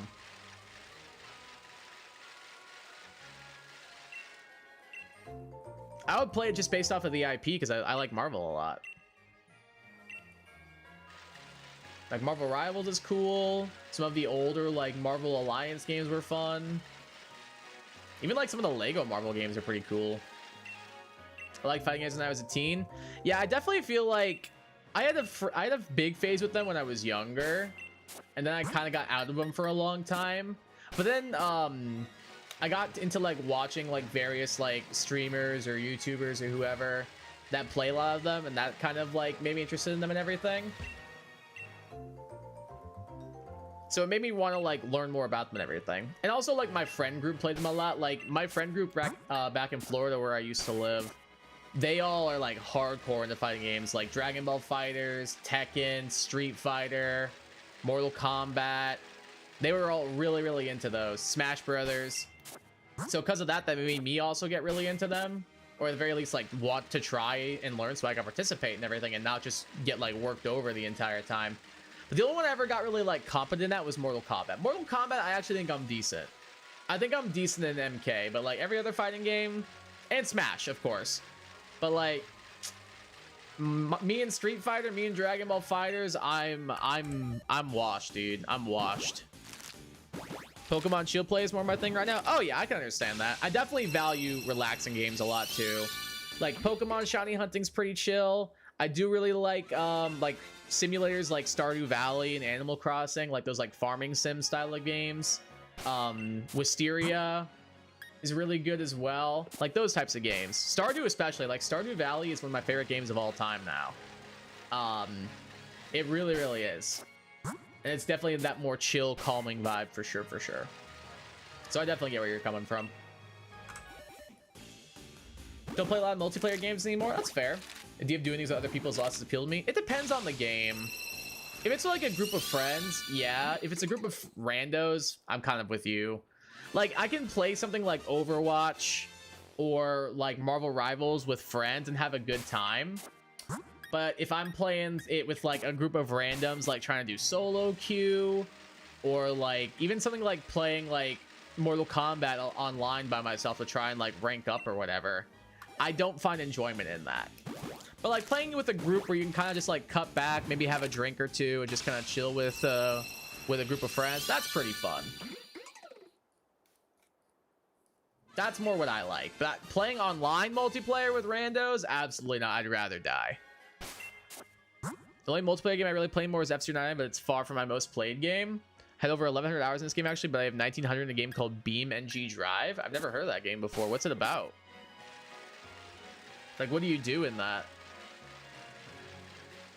I know a lot of people are really into like the MOBA style gameplay or like the battle royale style gameplay, like your PUBGs, your Fortnites, like that kind of stuff, or like a MOBA like a League of Legends or like a Dota. Not my thing. Not my thing at all, personally. Because I feel like those communities are also like, maybe not Fortnite, so to speak, but like a lot of those types of communities can be pretty toxic. Because it's huge in the beam, and I've been meaning to hop on with them, but it slipped my mind. Oh, that'd be fun to try out then. Maybe that might rekindle your fire for multiplayer games. You never know. It's a soft body car game, credited for being the most realistic car game of all time. Wow. Wait, that's actually kind of cool. Let me look it up. I'll just drop my Joy-Cons, and I probably would have screamed.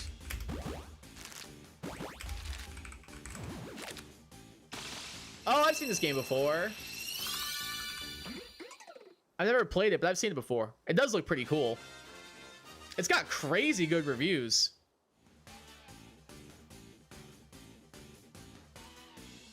Oh, it's only 20 bucks. That's not too bad.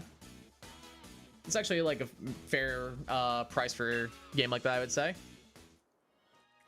I don't know if it's really my speed, but it seems pretty cool.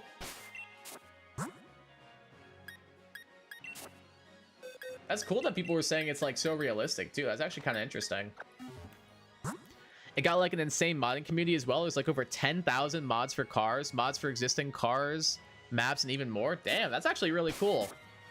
That's what I like about like having access to mods, being a PC gamer now, is like having like the ongoing support for games through modding and stuff. Like, I don't know, it's just cool that like, especially for games that like either have a resurgence but the company's no longer supporting them or whatever. Like, it's nice that like the modders kind of keep that alive. Like mods on like Stardew Valley as an example are so fun. They're so fun, honestly. Like there's mods in Stardew that add like full on like new areas, new characters, new mechanics. It's really, really cool what people who are talented with it can like incorporate into games just because they're passionate about them. I don't know, it's just so cool. I love seeing stuff like that.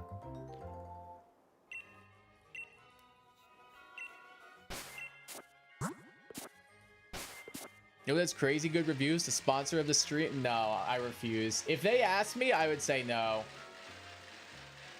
If they genuinely asked me, I would say no.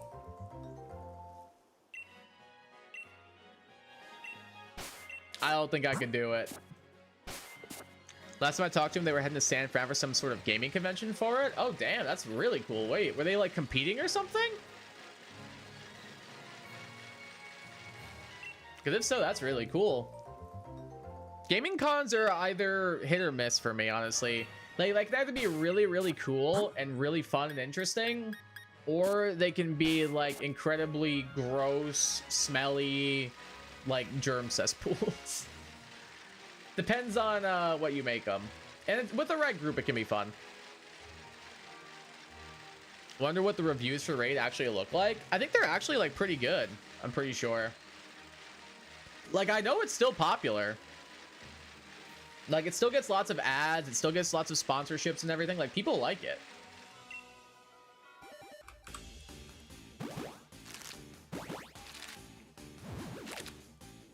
Isn't Overwatch kind of dead now? Kinda. Remember playing Overwatch 1 as Mercy because the passive support role was relaxing? I think Mercy was the first character I played in the game, too. I don't know. They nerfed her into the ground so hard that honestly in Overwatch 2 she's kind of like not useless but like very difficult to make work because they nerfed her so hard into the ground, honestly. But support was my main role. Like, I played in Overwatch 1, I played Mercy, I played Brig, I played Lucio, I played Moira. I mainly played Mercy Brig for the most part. And if I was on DPS, I'd play Echo. But now in like Overwatch 2, I've kind of become more of like a flex player more so. Like flex support player, excuse me. So I play like Ana, I play Alari, Baptiste, like those kinds of characters. I find flex support more fun than main support now, honestly. But yeah, the game's kind of, I wouldn't say dead. It's actually like getting some like cool support here and there. Like they had a collab recently with Street Fighter that's actually pretty cool. But then they're also doing like a collab with like G.I. Joe and it's kind of bad, so I don't know. Like, it's still getting support at least, and like people are still, they're still making money, so I don't know. It's definitely not the game that it was. It definitely could have been like the biggest thing in gaming, and they kind of fumbled the bag with it, in my opinion. It's actually got a 4.7 out of 5 on the Apple Store with 497k reviews. Yeah, I was gonna say, like, it gets like pretty solid positive reviews, I'm pretty sure. Like a lot of people like ride or die for it.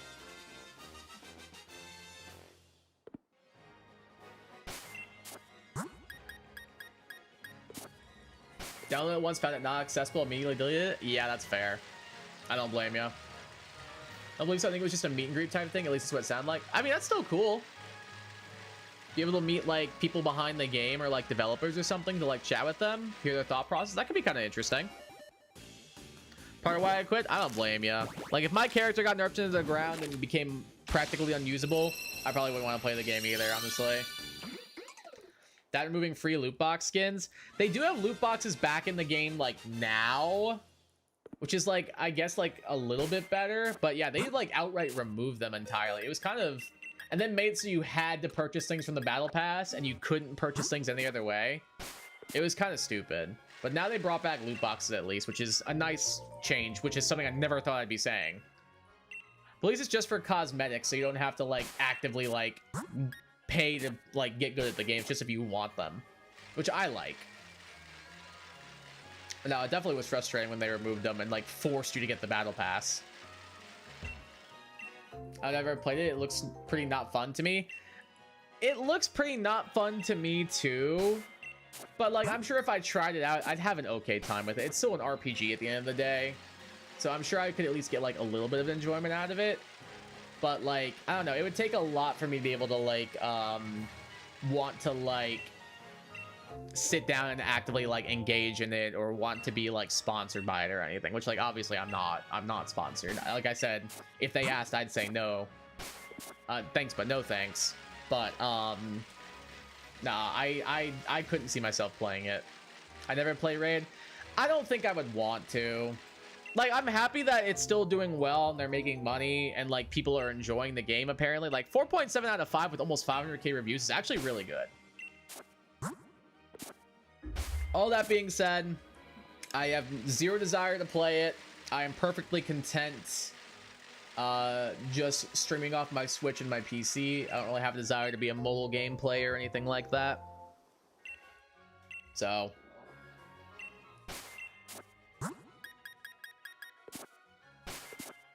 yeah, I don't blame you. I like that rival skins are achievement based and not luck based. Yeah, that's true. Like the majority of them are. There definitely still are like not luck based, but like, oh, like, hey, buy the battle pass if you want to get this cool skin you like. Like that part still is a little annoying, but I get they gotta make money because it's a free play game. But there are some like cool events and stuff like that they do where you can get like skins that way, which is kind of neat. Like they did the one for like April Fools, they did like the Widowmaker, or not Widowmaker, the Black Widow skin, like the Cowgirl Black Widow skin and the Venom Twerk emote. That was like an event that you could do, and that was all entirely free. I was like, oh, that's kind of cool. Like the little events and stuff they do here and there, it's kind of funny, and it's kind of fun. They ever played Rivals? Never really seemed like my type of thing. I think Rivals is fun. I enjoy Rivals. I enjoy Rivals in like short bursts. If I had to play that game every day, I'd probably never want to play a video game ever again.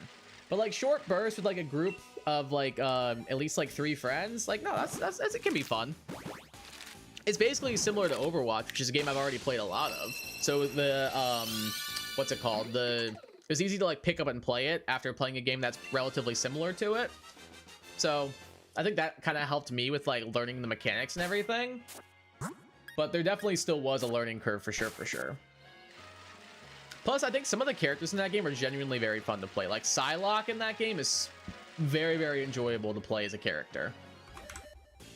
And Luna Snow as well. But then there's also some characters that I'm like, This it just feels awful to play this character, like a Jeff or like a Black Widow, for example. Like, Black Widow's a sniper that can't even one-shot. It's a bit tough. It's a bit tough for Black Widow mains. You have to be like a crazy carry on the character in order to be able to do anything with it. Paywalls are up, it's not a big deal for me if I miss out on a skin for a while because I couldn't justify buying it at time. No, I agree with that. That's fair. That's why I like that they do the events and stuff, because like, oh, it's still an opportunity to like earn something during this current time of the game that is like an event only item, like again, like the Venom Torque emote that people thought was funny, or the Widowmaker or Black Widow Cowgirl skin that they did. Like that was cool that they were like, oh hey, everybody can do these. You don't have to like buy the battle pass or anything. This is something everyone can do right now, and like you just pick it up and just be able to do it. I was like, oh, that's pretty neat. I like that.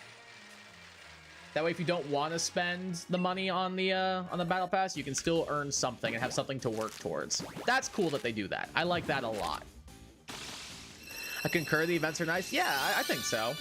I haven't played it since Emma Frost and Ultron have been out and everything, but I've heard they're both really fun. Like, I know a lot of people are hardcore crushing on Emma, and apparently Ultron's like kind of broken from what I was told. I don't know if you guys know who Super is, the Overwatch streamer. He streams like other like FPS games and fighting games and stuff like that. But I was watching a video of his where he was playing Ultron and everything, and the character looked like disgusting. I mean, like, it basically has like a guaranteed, like for those who play Overwatch, like guaranteed Moira coalescence at times. It's kind of ridiculous. And some of the team ups he had were pretty good too. I don't know, maybe I'll get back into Marvel Rivals. We'll see. That could be fun to do as like a stream. Maybe Marvel Rivals with viewers could be fun. I don't know if we do like full-on games, but at least like doing like a team deathmatch. That could be kind of fun. I think it'd be interesting. Maybe in the future we'll do something like that. Because I did Overwatch on stream before, and people seemed like they had fun doing that. So maybe doing something similar with a little Marvel Rivals could be pretty cool. I don't want to make any promises or anything. Like, I'm not going to sit here and be like, yeah, we're going to do it next week, guys. But maybe in the future, because I know people have asked for it before as well. Now, streams for the future are all planned out as of now. Sticking with the shiny hunting on Sunday, Monday, and Thursday. And then on Wednesdays, we've got the Soul Link we're doing with my boy Nano now. Which, if you missed that yesterday, oh boy, it was a roller coaster of emotions. Highly recommend you guys go check that out later. It was honestly like one of the most stressful and one of the funniest streams I think I've ever had. Like, y'all have never seen me more stressed out than when I'm doing a Nuzlocke. Especially when if we lose, it'll be my fault.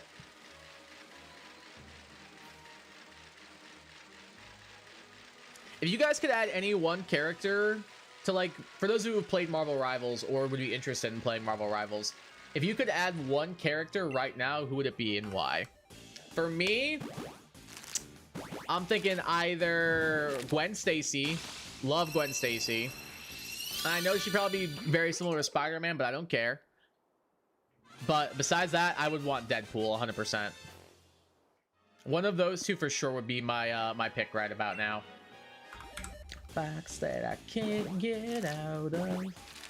Not much of Marvel characters. Miles Morales. Miles would be cool. Spider-Man's in the game, so he'd probably be pretty similar to Spider-Man.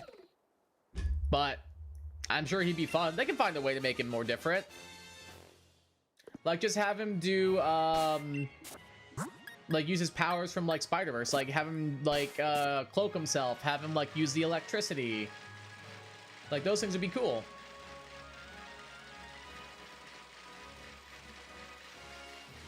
I think Miles Morales could work really well, honestly. Don't do him anymore because Nuzlocke's only stressed me out. That's how I felt yesterday, Dylan. I felt very stressed out doing our Soul Link yesterday. But we got through it all right. We're 3 gyms down, which I feel like is a pretty good progress for only like a 4.5 hour stream. I feel like we were doing really well. No, I don't blame you. That's why I didn't want to do a Nuzlocke after a while. But I was visiting my friend group in Florida, and one of them, my friend Fernando Nano, was like, hey Kai, I want to do a Nuzlocke with you on your channel if that's cool with you. And I was like, yeah man, I haven't done one in years, let's do it, why not? And he convinced me into doing it, and here we are.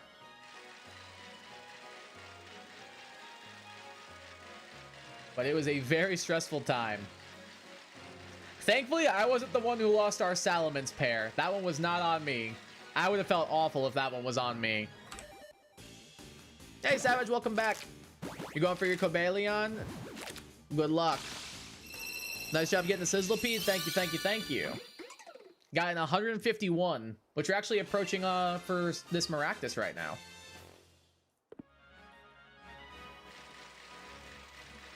He lived a Heatmore Dugtrio double battle with a Pawniard and a Scyther. I did indeed. Still don't know how it happened. Couldn't tell you how we did it. Just, that's the heart of the cards, baby. That's all that is. Or heart of the Mons, I guess. So far, I'm at 3,935 right now. Less than 150. Damn. Yeah, you're, what, 65 away from 4K. Damn. 4K resets on that thing is pretty tough, dude. I don't blame you for being frustrated.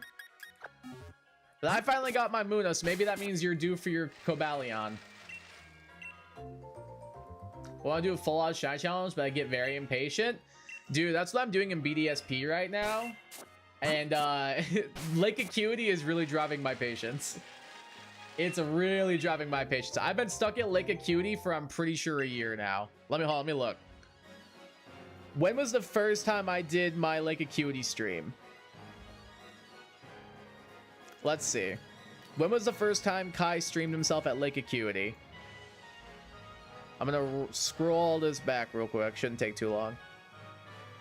The first time I streamed myself at Lake Acuity was 8 months ago. 8 months I've been stuck at Lake Acuity trying to get a shiny Pokemon. It is not going well for our heroes. It is not going well.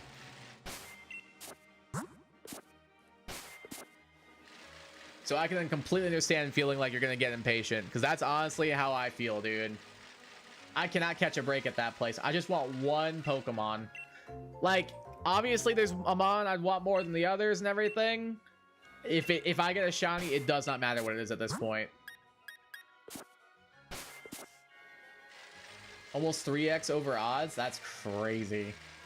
Have Charm, so yeah, it's really testing my patience very much. I get it. Trust me, as somebody who just was 2x over odds for a Muna, I get it, Savage.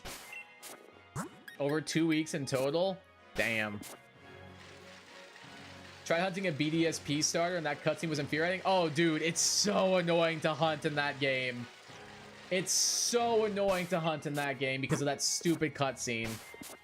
Like, why'd they make it so you can't save in front of the briefcase? If you could save in front of the briefcase, it would be so much easier. Genuinely so much easier. But nope. The fact that you can't save in front of that briefcase makes the hunt like 5 times longer. Genuinely. I think we finally got ours in like 2,074 encounters, I want to say, is how long it took. I'm pretty sure that's it. I think it was 2,074 encounters to get our shiny Piplup in that game. Maybe the true shinies were the hailstones that fell along the way. Maybe so, maybe so. I'm calling shiny Snover. I'd be so down. Honestly, basically I just don't want Sneasel, because Sneasel has the worst level up moveset of them all. Of the 4 that we can get, I should say. So as long as I don't get Sneasel, I'll be happy. Like, Sneasel's a good Pokemon, and obviously so is Weavile. But, like, their level up movesets are so bad that it's so difficult to make them work. So I'd rather get, like, a guaranteed Ice type with, like, solid coverage. Like, I could use Abomasnow on Cynthia's Garchomp with, like, Snow Warning, Blizzard into Ice Shard, and then that thing's not an issue anymore. That's kind of my thought process on that. I would love an Abomasnow in that game. Wish every star selection was like Heart Gold, Soul Silver. Oh, that'd be so nice. Being able to get like 3 encounters like immediately like that. And be able to see all of them all at once. That'd be so wonderful. But nope. I don't know why they don't do that more. Like, that'd be so convenient.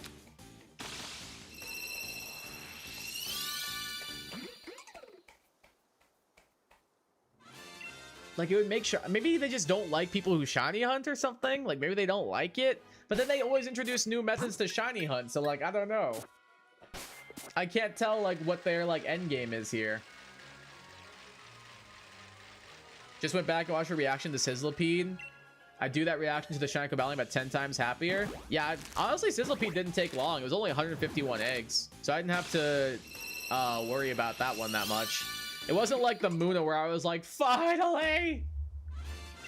Muna, I was just like genuinely relieved to see it. Like, I was just happy I could move on. Since we were 2x over.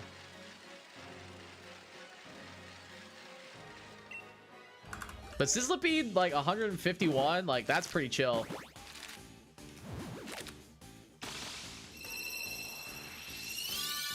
Why did they take out SOS calls into horde hunting though? I think because they were gimmicks for the games, probably. Like hordes were like an X and Y gimmick, and SOS calls were like a Sun and Moon gimmick. Maybe they just like only had brought them into the games as like a that gen exclusive thing. Don't get me wrong, I wish they would have brought both back because they're both really nice ways for hunting Pokemon. But I'm wondering if that was their thought process. Like, they have to introduce like new exciting ways to like battle or be able to like catch rare Pokemon and stuff. And I feel like their ways of doing that now are through raids. Which is why we got Dynamax raids in Gen 8 and then the Terra raids in Gen 9. So I'm wondering if that's what their thought process is now, maybe. I wouldn't be surprised if that was what they were thinking. Like, okay, these are our new ways to incorporate this. Which, don't get me wrong, raids in theory, being able to do that with friends is a good idea. It's just I feel like they need a little bit more polish on them. Especially Gen 9s.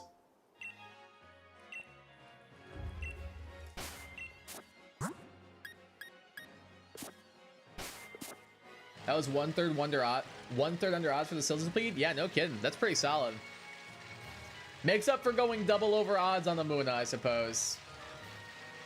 The game threw me a bone on that one. They were like, hey, you know what? You kind of earned this one, Chief. Our bad on that Muna. Here you go. Took out hordes because barely anyone could figure out that you could use Synchro Noise on the Zangoose horde to catch the Seviper easier? Wait, what? I'm not sure what you mean. I'm so bored of hearing the sounds from camping and the battling. They're stuck in my head.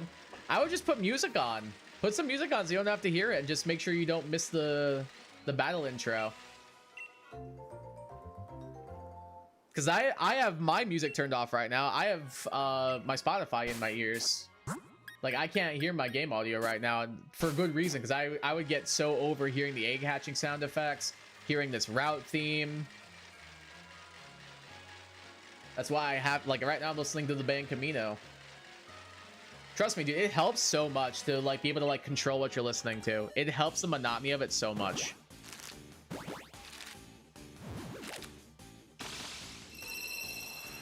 Raise rates are worse than full odds. Right. I'm not saying for, like, shiny hunting. I'm just saying, like, a battling aspect, if that makes sense.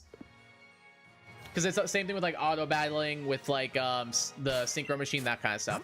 I was just saying like it's a new like battle method, a new way to battle Pokemon, or a new way to like catch Pokemon method. I didn't mean specifically for shiny hunting. I meant like in general. But no, you're correct. Yes. Except for going almost triple Cobalion. Yeah, it's tough. X specifically, it was a struggle to catch Survivor because it only turned up in a horde of Zangoose that would gang up on it. Oh, true. I mean, I never really tried to like shiny hunt that though. In X and Y, I only tried to shiny hunt using Masuda methoding. Because I didn't know you could use Sweet Scent for hordes until like way later. I did not know that at the time. But hordes are a good way to be able to shiny hunt. You just, like you said, you gotta be prepared just in case you pull something like Zangoose to Viper. Because like Cody was saying, they will gang up on each other. Playing the game louder just so I don't miss a shiny while I'm watching your stream. Also got the Stunky today and went kaboom twice. That sounds about right. Well, you could, like, as long as you, like, make sure you're paying attention, you can keep my stream on and then, like, put some music on in the background. Like, maybe, like, some low, chill music or something to help you, like, relax. I don't know. Could be an idea. Caught it, no mark. Ah, it's unfortunate. You catch a Noctail later on in the game that came with Synchro Noise, which would knock out all the Zangoose because Noctowl and Zangoose are both normal. Ah, I see what you're getting at. Although if it was the opposite and there was a bunch of Seviper ganging up on a Zangoose, that'd be a little tough. That'd be a little bit tough. God, should be awesome to cut the odds of joining raid with other people though. Oh yeah, I agree. That'd be a really smart decision on their part, honestly. Like maybe for like every person that you do the raid with, it drops it like maybe by like, I don't know, maybe like a 10th. Like that, I feel like that'd be fine. So it'd go from like 1 in 4,000 to like 1 in like maybe a bit more than the 10th. Maybe like, no, like a 10th. So it'd be like 3,600, 3,200, 2,800, depending on how many people that you did it with. Like I think that'd be a good idea. I think that'd just be a smart decision on their part, and it would encourage more people to want to do the multiplayer aspects.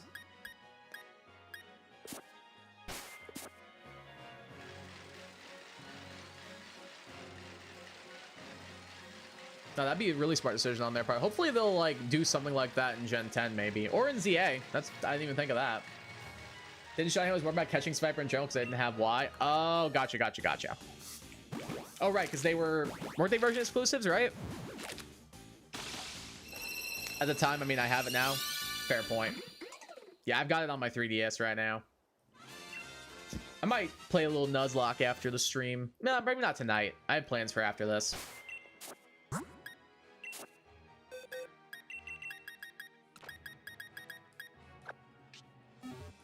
We'll have to wait and see. I do want to play like X and Y on stream at some point now that I have the capabilities to do so. Just noticed reached 1.1k. Oh, did I really? Oh, hey, I did. Let's go. Hell yeah, 1.1k. Thanks, guys. Appreciate y'all hitting the 1.1k subs on that. Thank you. Never had to do it in Y. Yeah, I don't know. That strat probably wouldn't work for Y, but that's smart. That's a smart strat for X, honestly. 1.1k subs. Yeah, I knew what you meant. But yeah, thank you guys so much for 1.1k. I appreciate that. Let's go. 1,100. Woo woo. Excuse me. They don't call me number 11. They call me double one. Appreciate you guys all being here and hanging out. And for subscribing. Much appreciated, y'all. You guys are awesome. Version exclusive outside of that one horde encounter. That's what I thought, yeah. Because isn't the same with Plusle and Minun as well? Or is that incorrect? Because I know you can sometimes get Plusle and Minun hordes and Minun and Plusle hordes. Definitely find more people to play with if that was the case. I love playing the raids. More incentive is more replayability. Exactly. Like, you think that'd be like a no-brainer for them at that point, you know? Like, hey, we can increase the replayability of this game by, like, incorporating new ways for them to shiny hunt and have, like, better odds doing so? Wow. That's a great idea. They're never gonna do it. They hate us. They actually hate us, it feels like sometimes. But no, I completely agree. More incentive is more replayability. Could not agree more, Dylan. That's a phenomenal idea. So where else trying to come to streams? Much appreciated. I'm thankful for every single one of you here. It saves me from the monotony of running around in circles in front of a daycare woman begging for an egg to appear. So honestly, as much as entertainment as I provide you guys, like, you guys are providing me with just as much, if I'm honest with you. Because if it was just me sitting here, running around in circles, hatching eggs forever, I'd probably lose my mind after 15 minutes. So the fact that I actually have people here to, like, chat with, it helps a ton.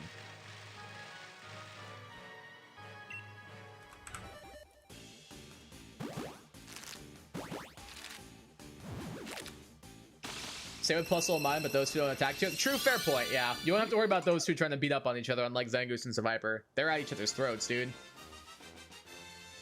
Your streams keep my sanity alive and they're just good in general. Much appreciated. Honestly, you guys being here while I stream keeps my sanity alive. Because like I said, doing this for more than 15 minutes without like people to chat with would make me go stir crazy, honestly. So I'm glad that I've got people here to like chat with while I do so. Because otherwise I would not be a shiny hunter. I'd be doing something else entirely. There's not a doubt in my mind about that one. Because I'm pretty sure I did do like a shiny hunting video stream on this channel like a long time ago. I'm pretty sure it's still up here. Where I was hunting for a Galarian Ponyta. And I ended after like 45 minutes because I got so bored. I just could not do it, man. I couldn't do it so much that I texted Joe because I wanted to stream it again because I was having fun with it at first. I texted Joe and was like, hey, do you want to hop on a Discord call with me while I stream shiny hunting and just keep me company? He was like, yeah, man, I got you. And I didn't balance the audio before I went live. So you can barely hear me and you just can't hear Joe at all. And it's literally just like me, like, it looks like I'm just talking to myself for like 3 hours straight. It's honestly so stupid. It's honestly so dumb.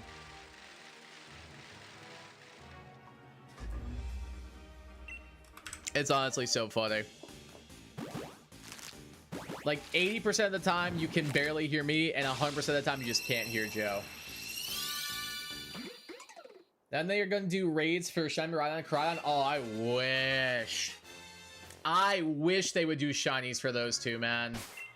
I would kill for a shiny Koraidon or Miraidon. Like, their shinies are so good, and they made them shiny locked. Like, why they gotta do us like that? Hey, we're gonna take some of the best shinies you've ever seen in your goddamn lives, and we're gonna make it so you can never obtain them. Thoughts? Thoughts? Like, bro, why? Shiny locking should not be a thing. Like, shiny locking in general should not be a thing. The fact that Koraidon and Miraidon are shiny locked, the fact that all the legends that you get from Snacksworth are shiny locked, like, bro, it's so dumb. It's so dumb that they did that.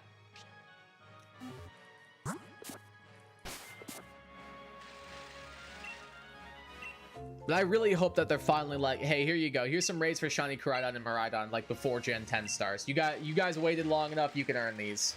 Like, that'd go crazy.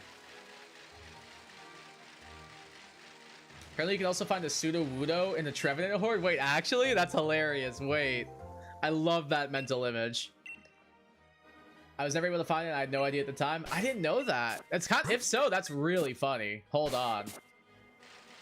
Like, I'm kind of down for that. Wait a minute. I love that idea, actually. It's just like a bunch of Trevenant and Sue just like looking around like...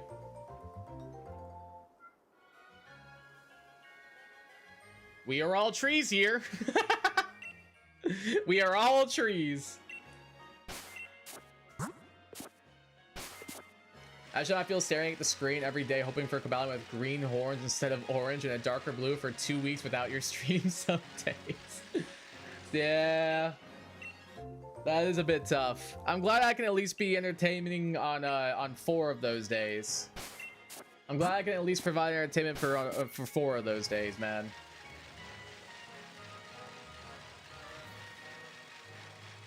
Maybe one day I'll be able to stream 7 days a week, but that day is not now, I'm afraid. F's all around that decision. I agree, man. Like, Game Freak, get your stuff together, man. Get your stuff together on that one, dude. Really set up so perfectly for the best SR hunts on the Switch and then completely dropped the ball by shiny locking them. I know, like, I would pay so much money to be a fly on the wall of that conversation. Part of me wonders if they just forgot. Or if there's like something that they have to do to like turn them like shiny locked. Like, I wonder if there's like a button they have to click like when they're coding it or like something. I don't know. Or if they just forgot to make them be shiny huntable. I genuinely want to know. Because honestly, if they just forgot, I would not be surprised. But like, if that was genuinely a thing, they were like, hey, this is a good idea. I would love to hear their thought process as to why that was the case. Like, what would be the reasoning behind shiny locking all those legends when we were allowed to hunt them through Dynamax Adventures in Sword and Shield. Like, that makes no sense. Game Freak, please see if a shiny Karate and Miraidon through the mystery gift. You can did it with Zacian and Zamazenta. Surely they have to do it at some point, right? Like, I don't know if it'll be through mystery gift. I don't know if it'll be through raids. I don't know what it'll be through, but surely they have to at some point give us Koraidon and Miraidon shinies, right? They have to. They have to. They know people have seen the shinies because they've hacked their switches. They know people have, like, posted the images online for people who don't have a way to hack their switches. And they know how badly people like and want them. They have to at some point. Have to. Yo, what's up, C Newton 28? Welcome to the stream. How you doing today? How's your day going? Sup, Kai? Been a minute? Ugh, excuse me. Most certainly has. Hope you're doing well. Hope you're having a good day so far. Glad to see you around. And wait, Eternus? Eternus too. Eternus' shiny is phenomenal if you guys haven't seen it. It's so good. But for some reason, they just decided to shiny lock it. Conversation was, no, we can make money on shiny Kubfu in a couple years. That's crazy. Wait, if that's the case, if that's actually the case, and even that shiny Kubfu was so bad. Like, shiny Kubfu was just so bad. Isn't it just like barely change or something? 135 encounters away until 3x pain. Oof.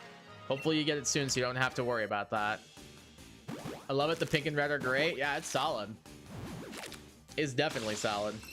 I need to refresh myself. What does it look like again? Oh, we got a new Scarlet. Hold on, I'll read this real quick. According to Cerebi, there is a new Scarlet Mass Outbreak event. Palmy and Dedenne and Paldea. Morpeko and Pachirisu in Kitakami, and Plusle and mine in the Blueberry Academy. I have all of those. But that's cool. Oh yeah, the pink and red looks so good. Wait, I agree. That looks actually amazing. I love it. No, I completely agree on that one, Savage. I think it looks so good. I think it looks so good. Yeah, the pink and red together so work surprisingly well. Happy almost July 4th, by the way. Same to you. Got anything fun planned for the 4th of July? I believe it's the only Pokemon that isn't available as a shiny in any game that they have released. Eternatus? Isn't Victini the other one too? Isn't Victini permanent shiny lock? Or am I wrong about that? I thought Victini was. I could be wrong though. Anybody know?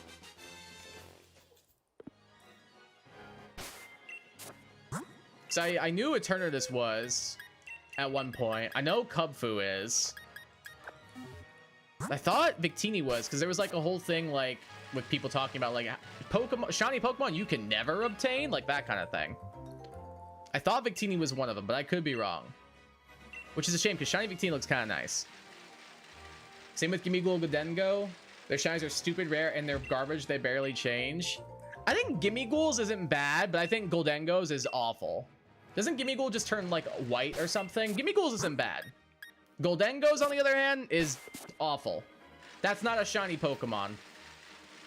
They panicked because they forgot to create a shiny Pokemon and decided to troll the shiny hunters by doing that.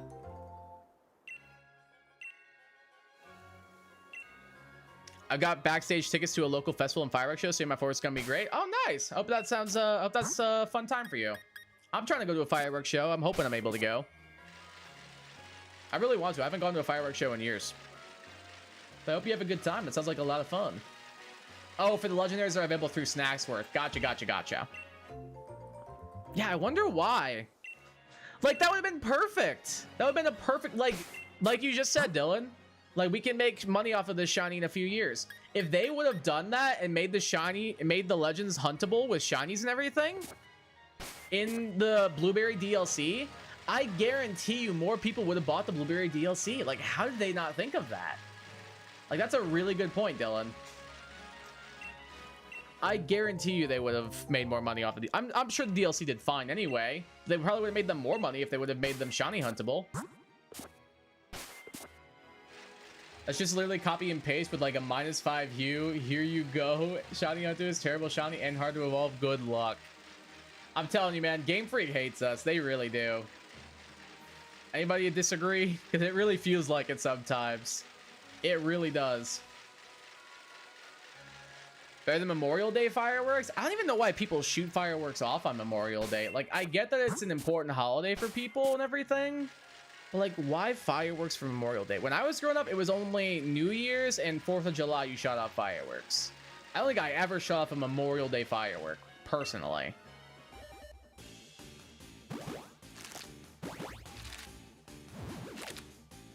Plus, I feel like if you do fireworks more throughout the year, it kind of like takes away from them a little bit. Like the whole thing with fireworks is like, oh, you don't do them often, so it's exciting when you do them. But then if you do it, if you add like, oh, we'll do this day fireworks too, we do this day fireworks too, then it's like, all right, well now fireworks are less special. I almost forgot to mark that. Whoops. Literally spend over a year to get every shiny legendary in the DLC if they weren't shiny locked. Same. I 100% would. 100% would have hunted them. No doubt in my mind. But the fact that they were like, nah, let's shiny lock these. It tells me that they had to know what they were doing, and they had to have done it on purpose. I would have spent so much time hunting those. No doubt in my mind I would have. Because that would have extended the amount of time people were playing the game, too. Like, I have more shinies in that game than I know what to do with, but being able to shiny hunt the legends like that, there are a lot of people who only shiny hunt legends. That would have incentivized them to buy the DLC more and be able to hunt the Pokemon and try and complete the DLC again. Like, I don't know, man. I don't know.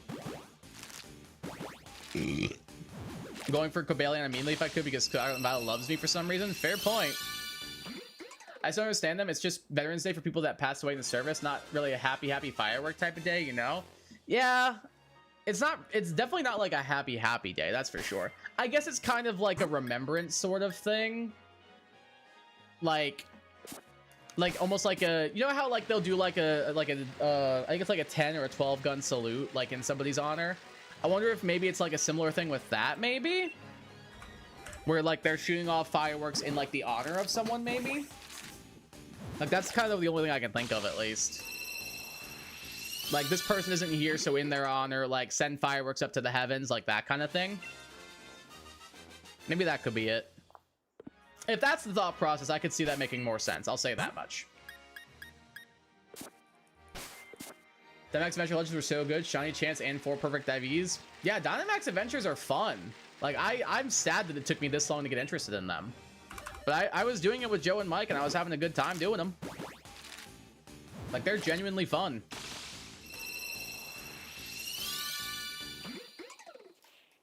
I absolutely would have as well to create the perfect reason to go back to an older game. Exactly, yeah. And they were just like, nope. Hey, you wanted to shiny hunt these? Sure would be a shame. Sure would be a shame. I like over 350s, maybe 400 in Scarlet. Will Sword guess how many besides Verizon and Terrakion? I'm gonna guess like 11. I have, I believe, 12 total right now. Like, let me look.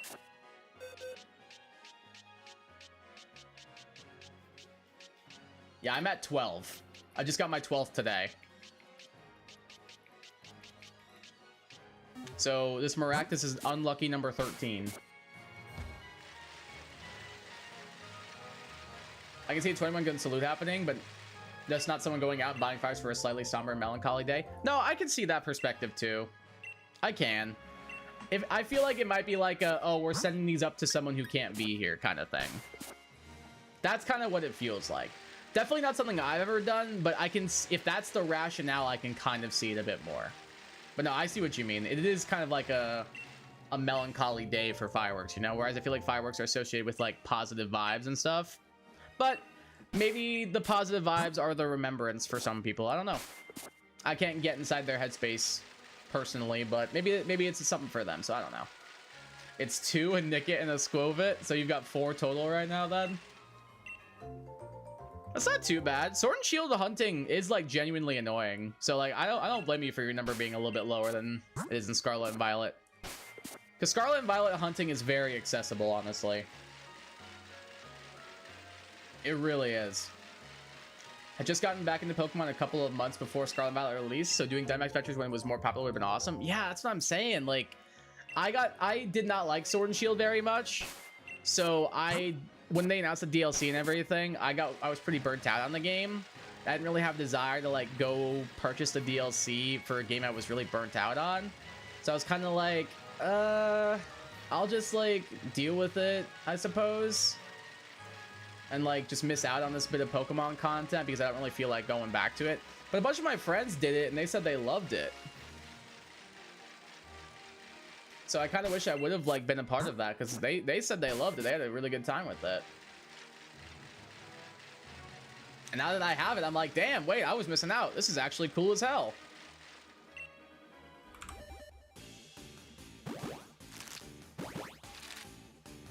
Yep, found a shiny Grimer in Scarlet and Violet before the 7th badge. Damn. I think I got mine like... my first was a Halucha, I'm pretty sure, but I don't remember when I got it. I know it was like late into the game, I'm pretty sure.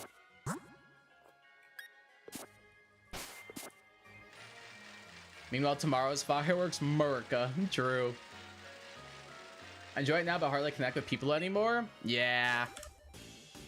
Like, if I wasn't doing it with friends, I feel like I'd only be able to do it with NPCs, honestly. Like, thankfully, I have friends who wanted to get me to experience it, so that aspect of it was fun. But otherwise, like, I can imagine, like, trying to do it by yourself being, like, so annoying. I really can.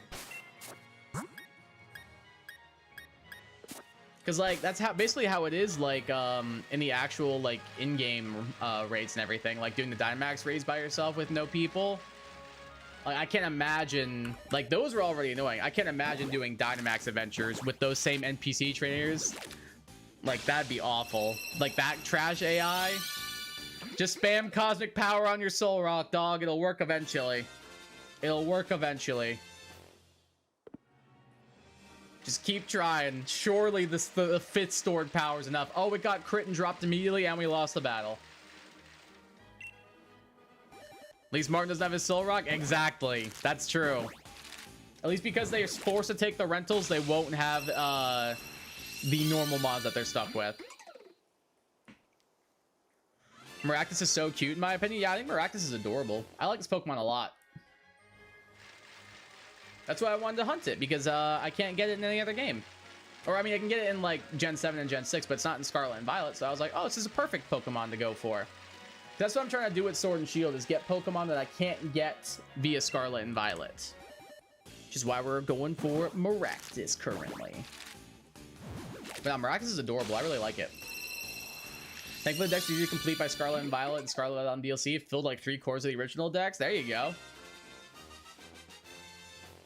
Yeah, it was easy to kind of like breeze through that decks for sure, Especially because of the overworld spawns and everything. That helped a lot to be able to like just see something and be like, oh, I haven't caught that yet. Let me go grab that.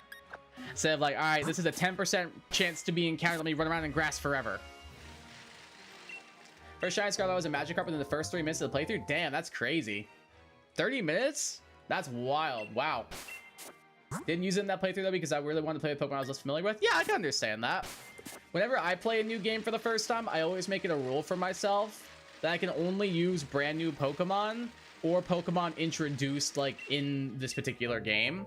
So like, for example, for like a Heart Gold Soul Silver playthrough, even though it's technically a Gen 4 game and the game has already been released, I would only use Gen 2 Pokemon.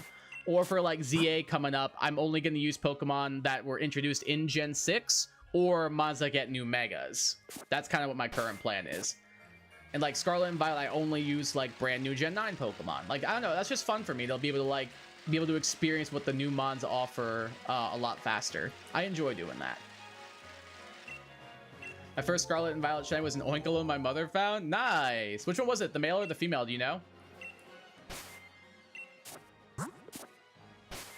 It's a good shiny, though. The bright pink looks good on it, in my opinion. It was the female one? I like the female one better, personally. I think the female one looks better. Not a big fan of the male one, personally. Wait, actually, hold on. Yeah, I think. I can't remember what they look like. I might be confusing which one I like and which one I dislike in my head. I honestly might be.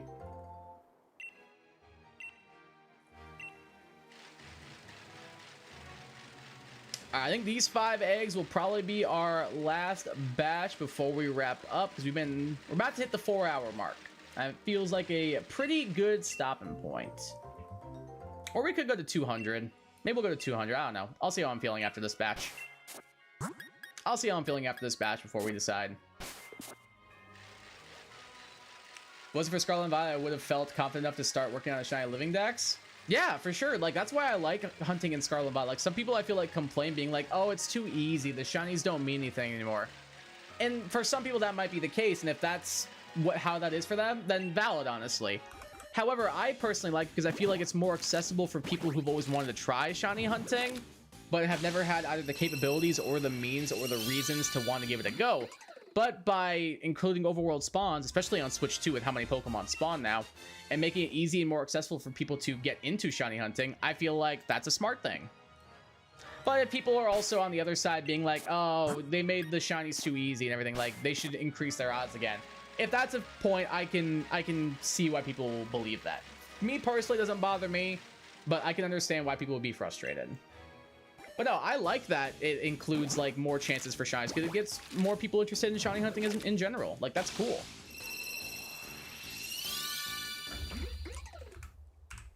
More people interested in shiny hunting is always a good thing, in my opinion.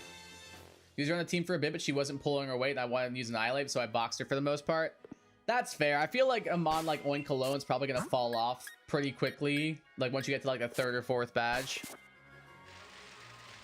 That's a bit tough. Plus, normal in general is not an amazing typing, so yeah. And Annihilate is way cooler anyway. Annihilate is peak. Got my first shiny in Scarlet and Violet a week ago. Nice! That's awesome. Just now trying out shiny hunting Pokemon games. See, exactly. Like, look at Season Noon 28.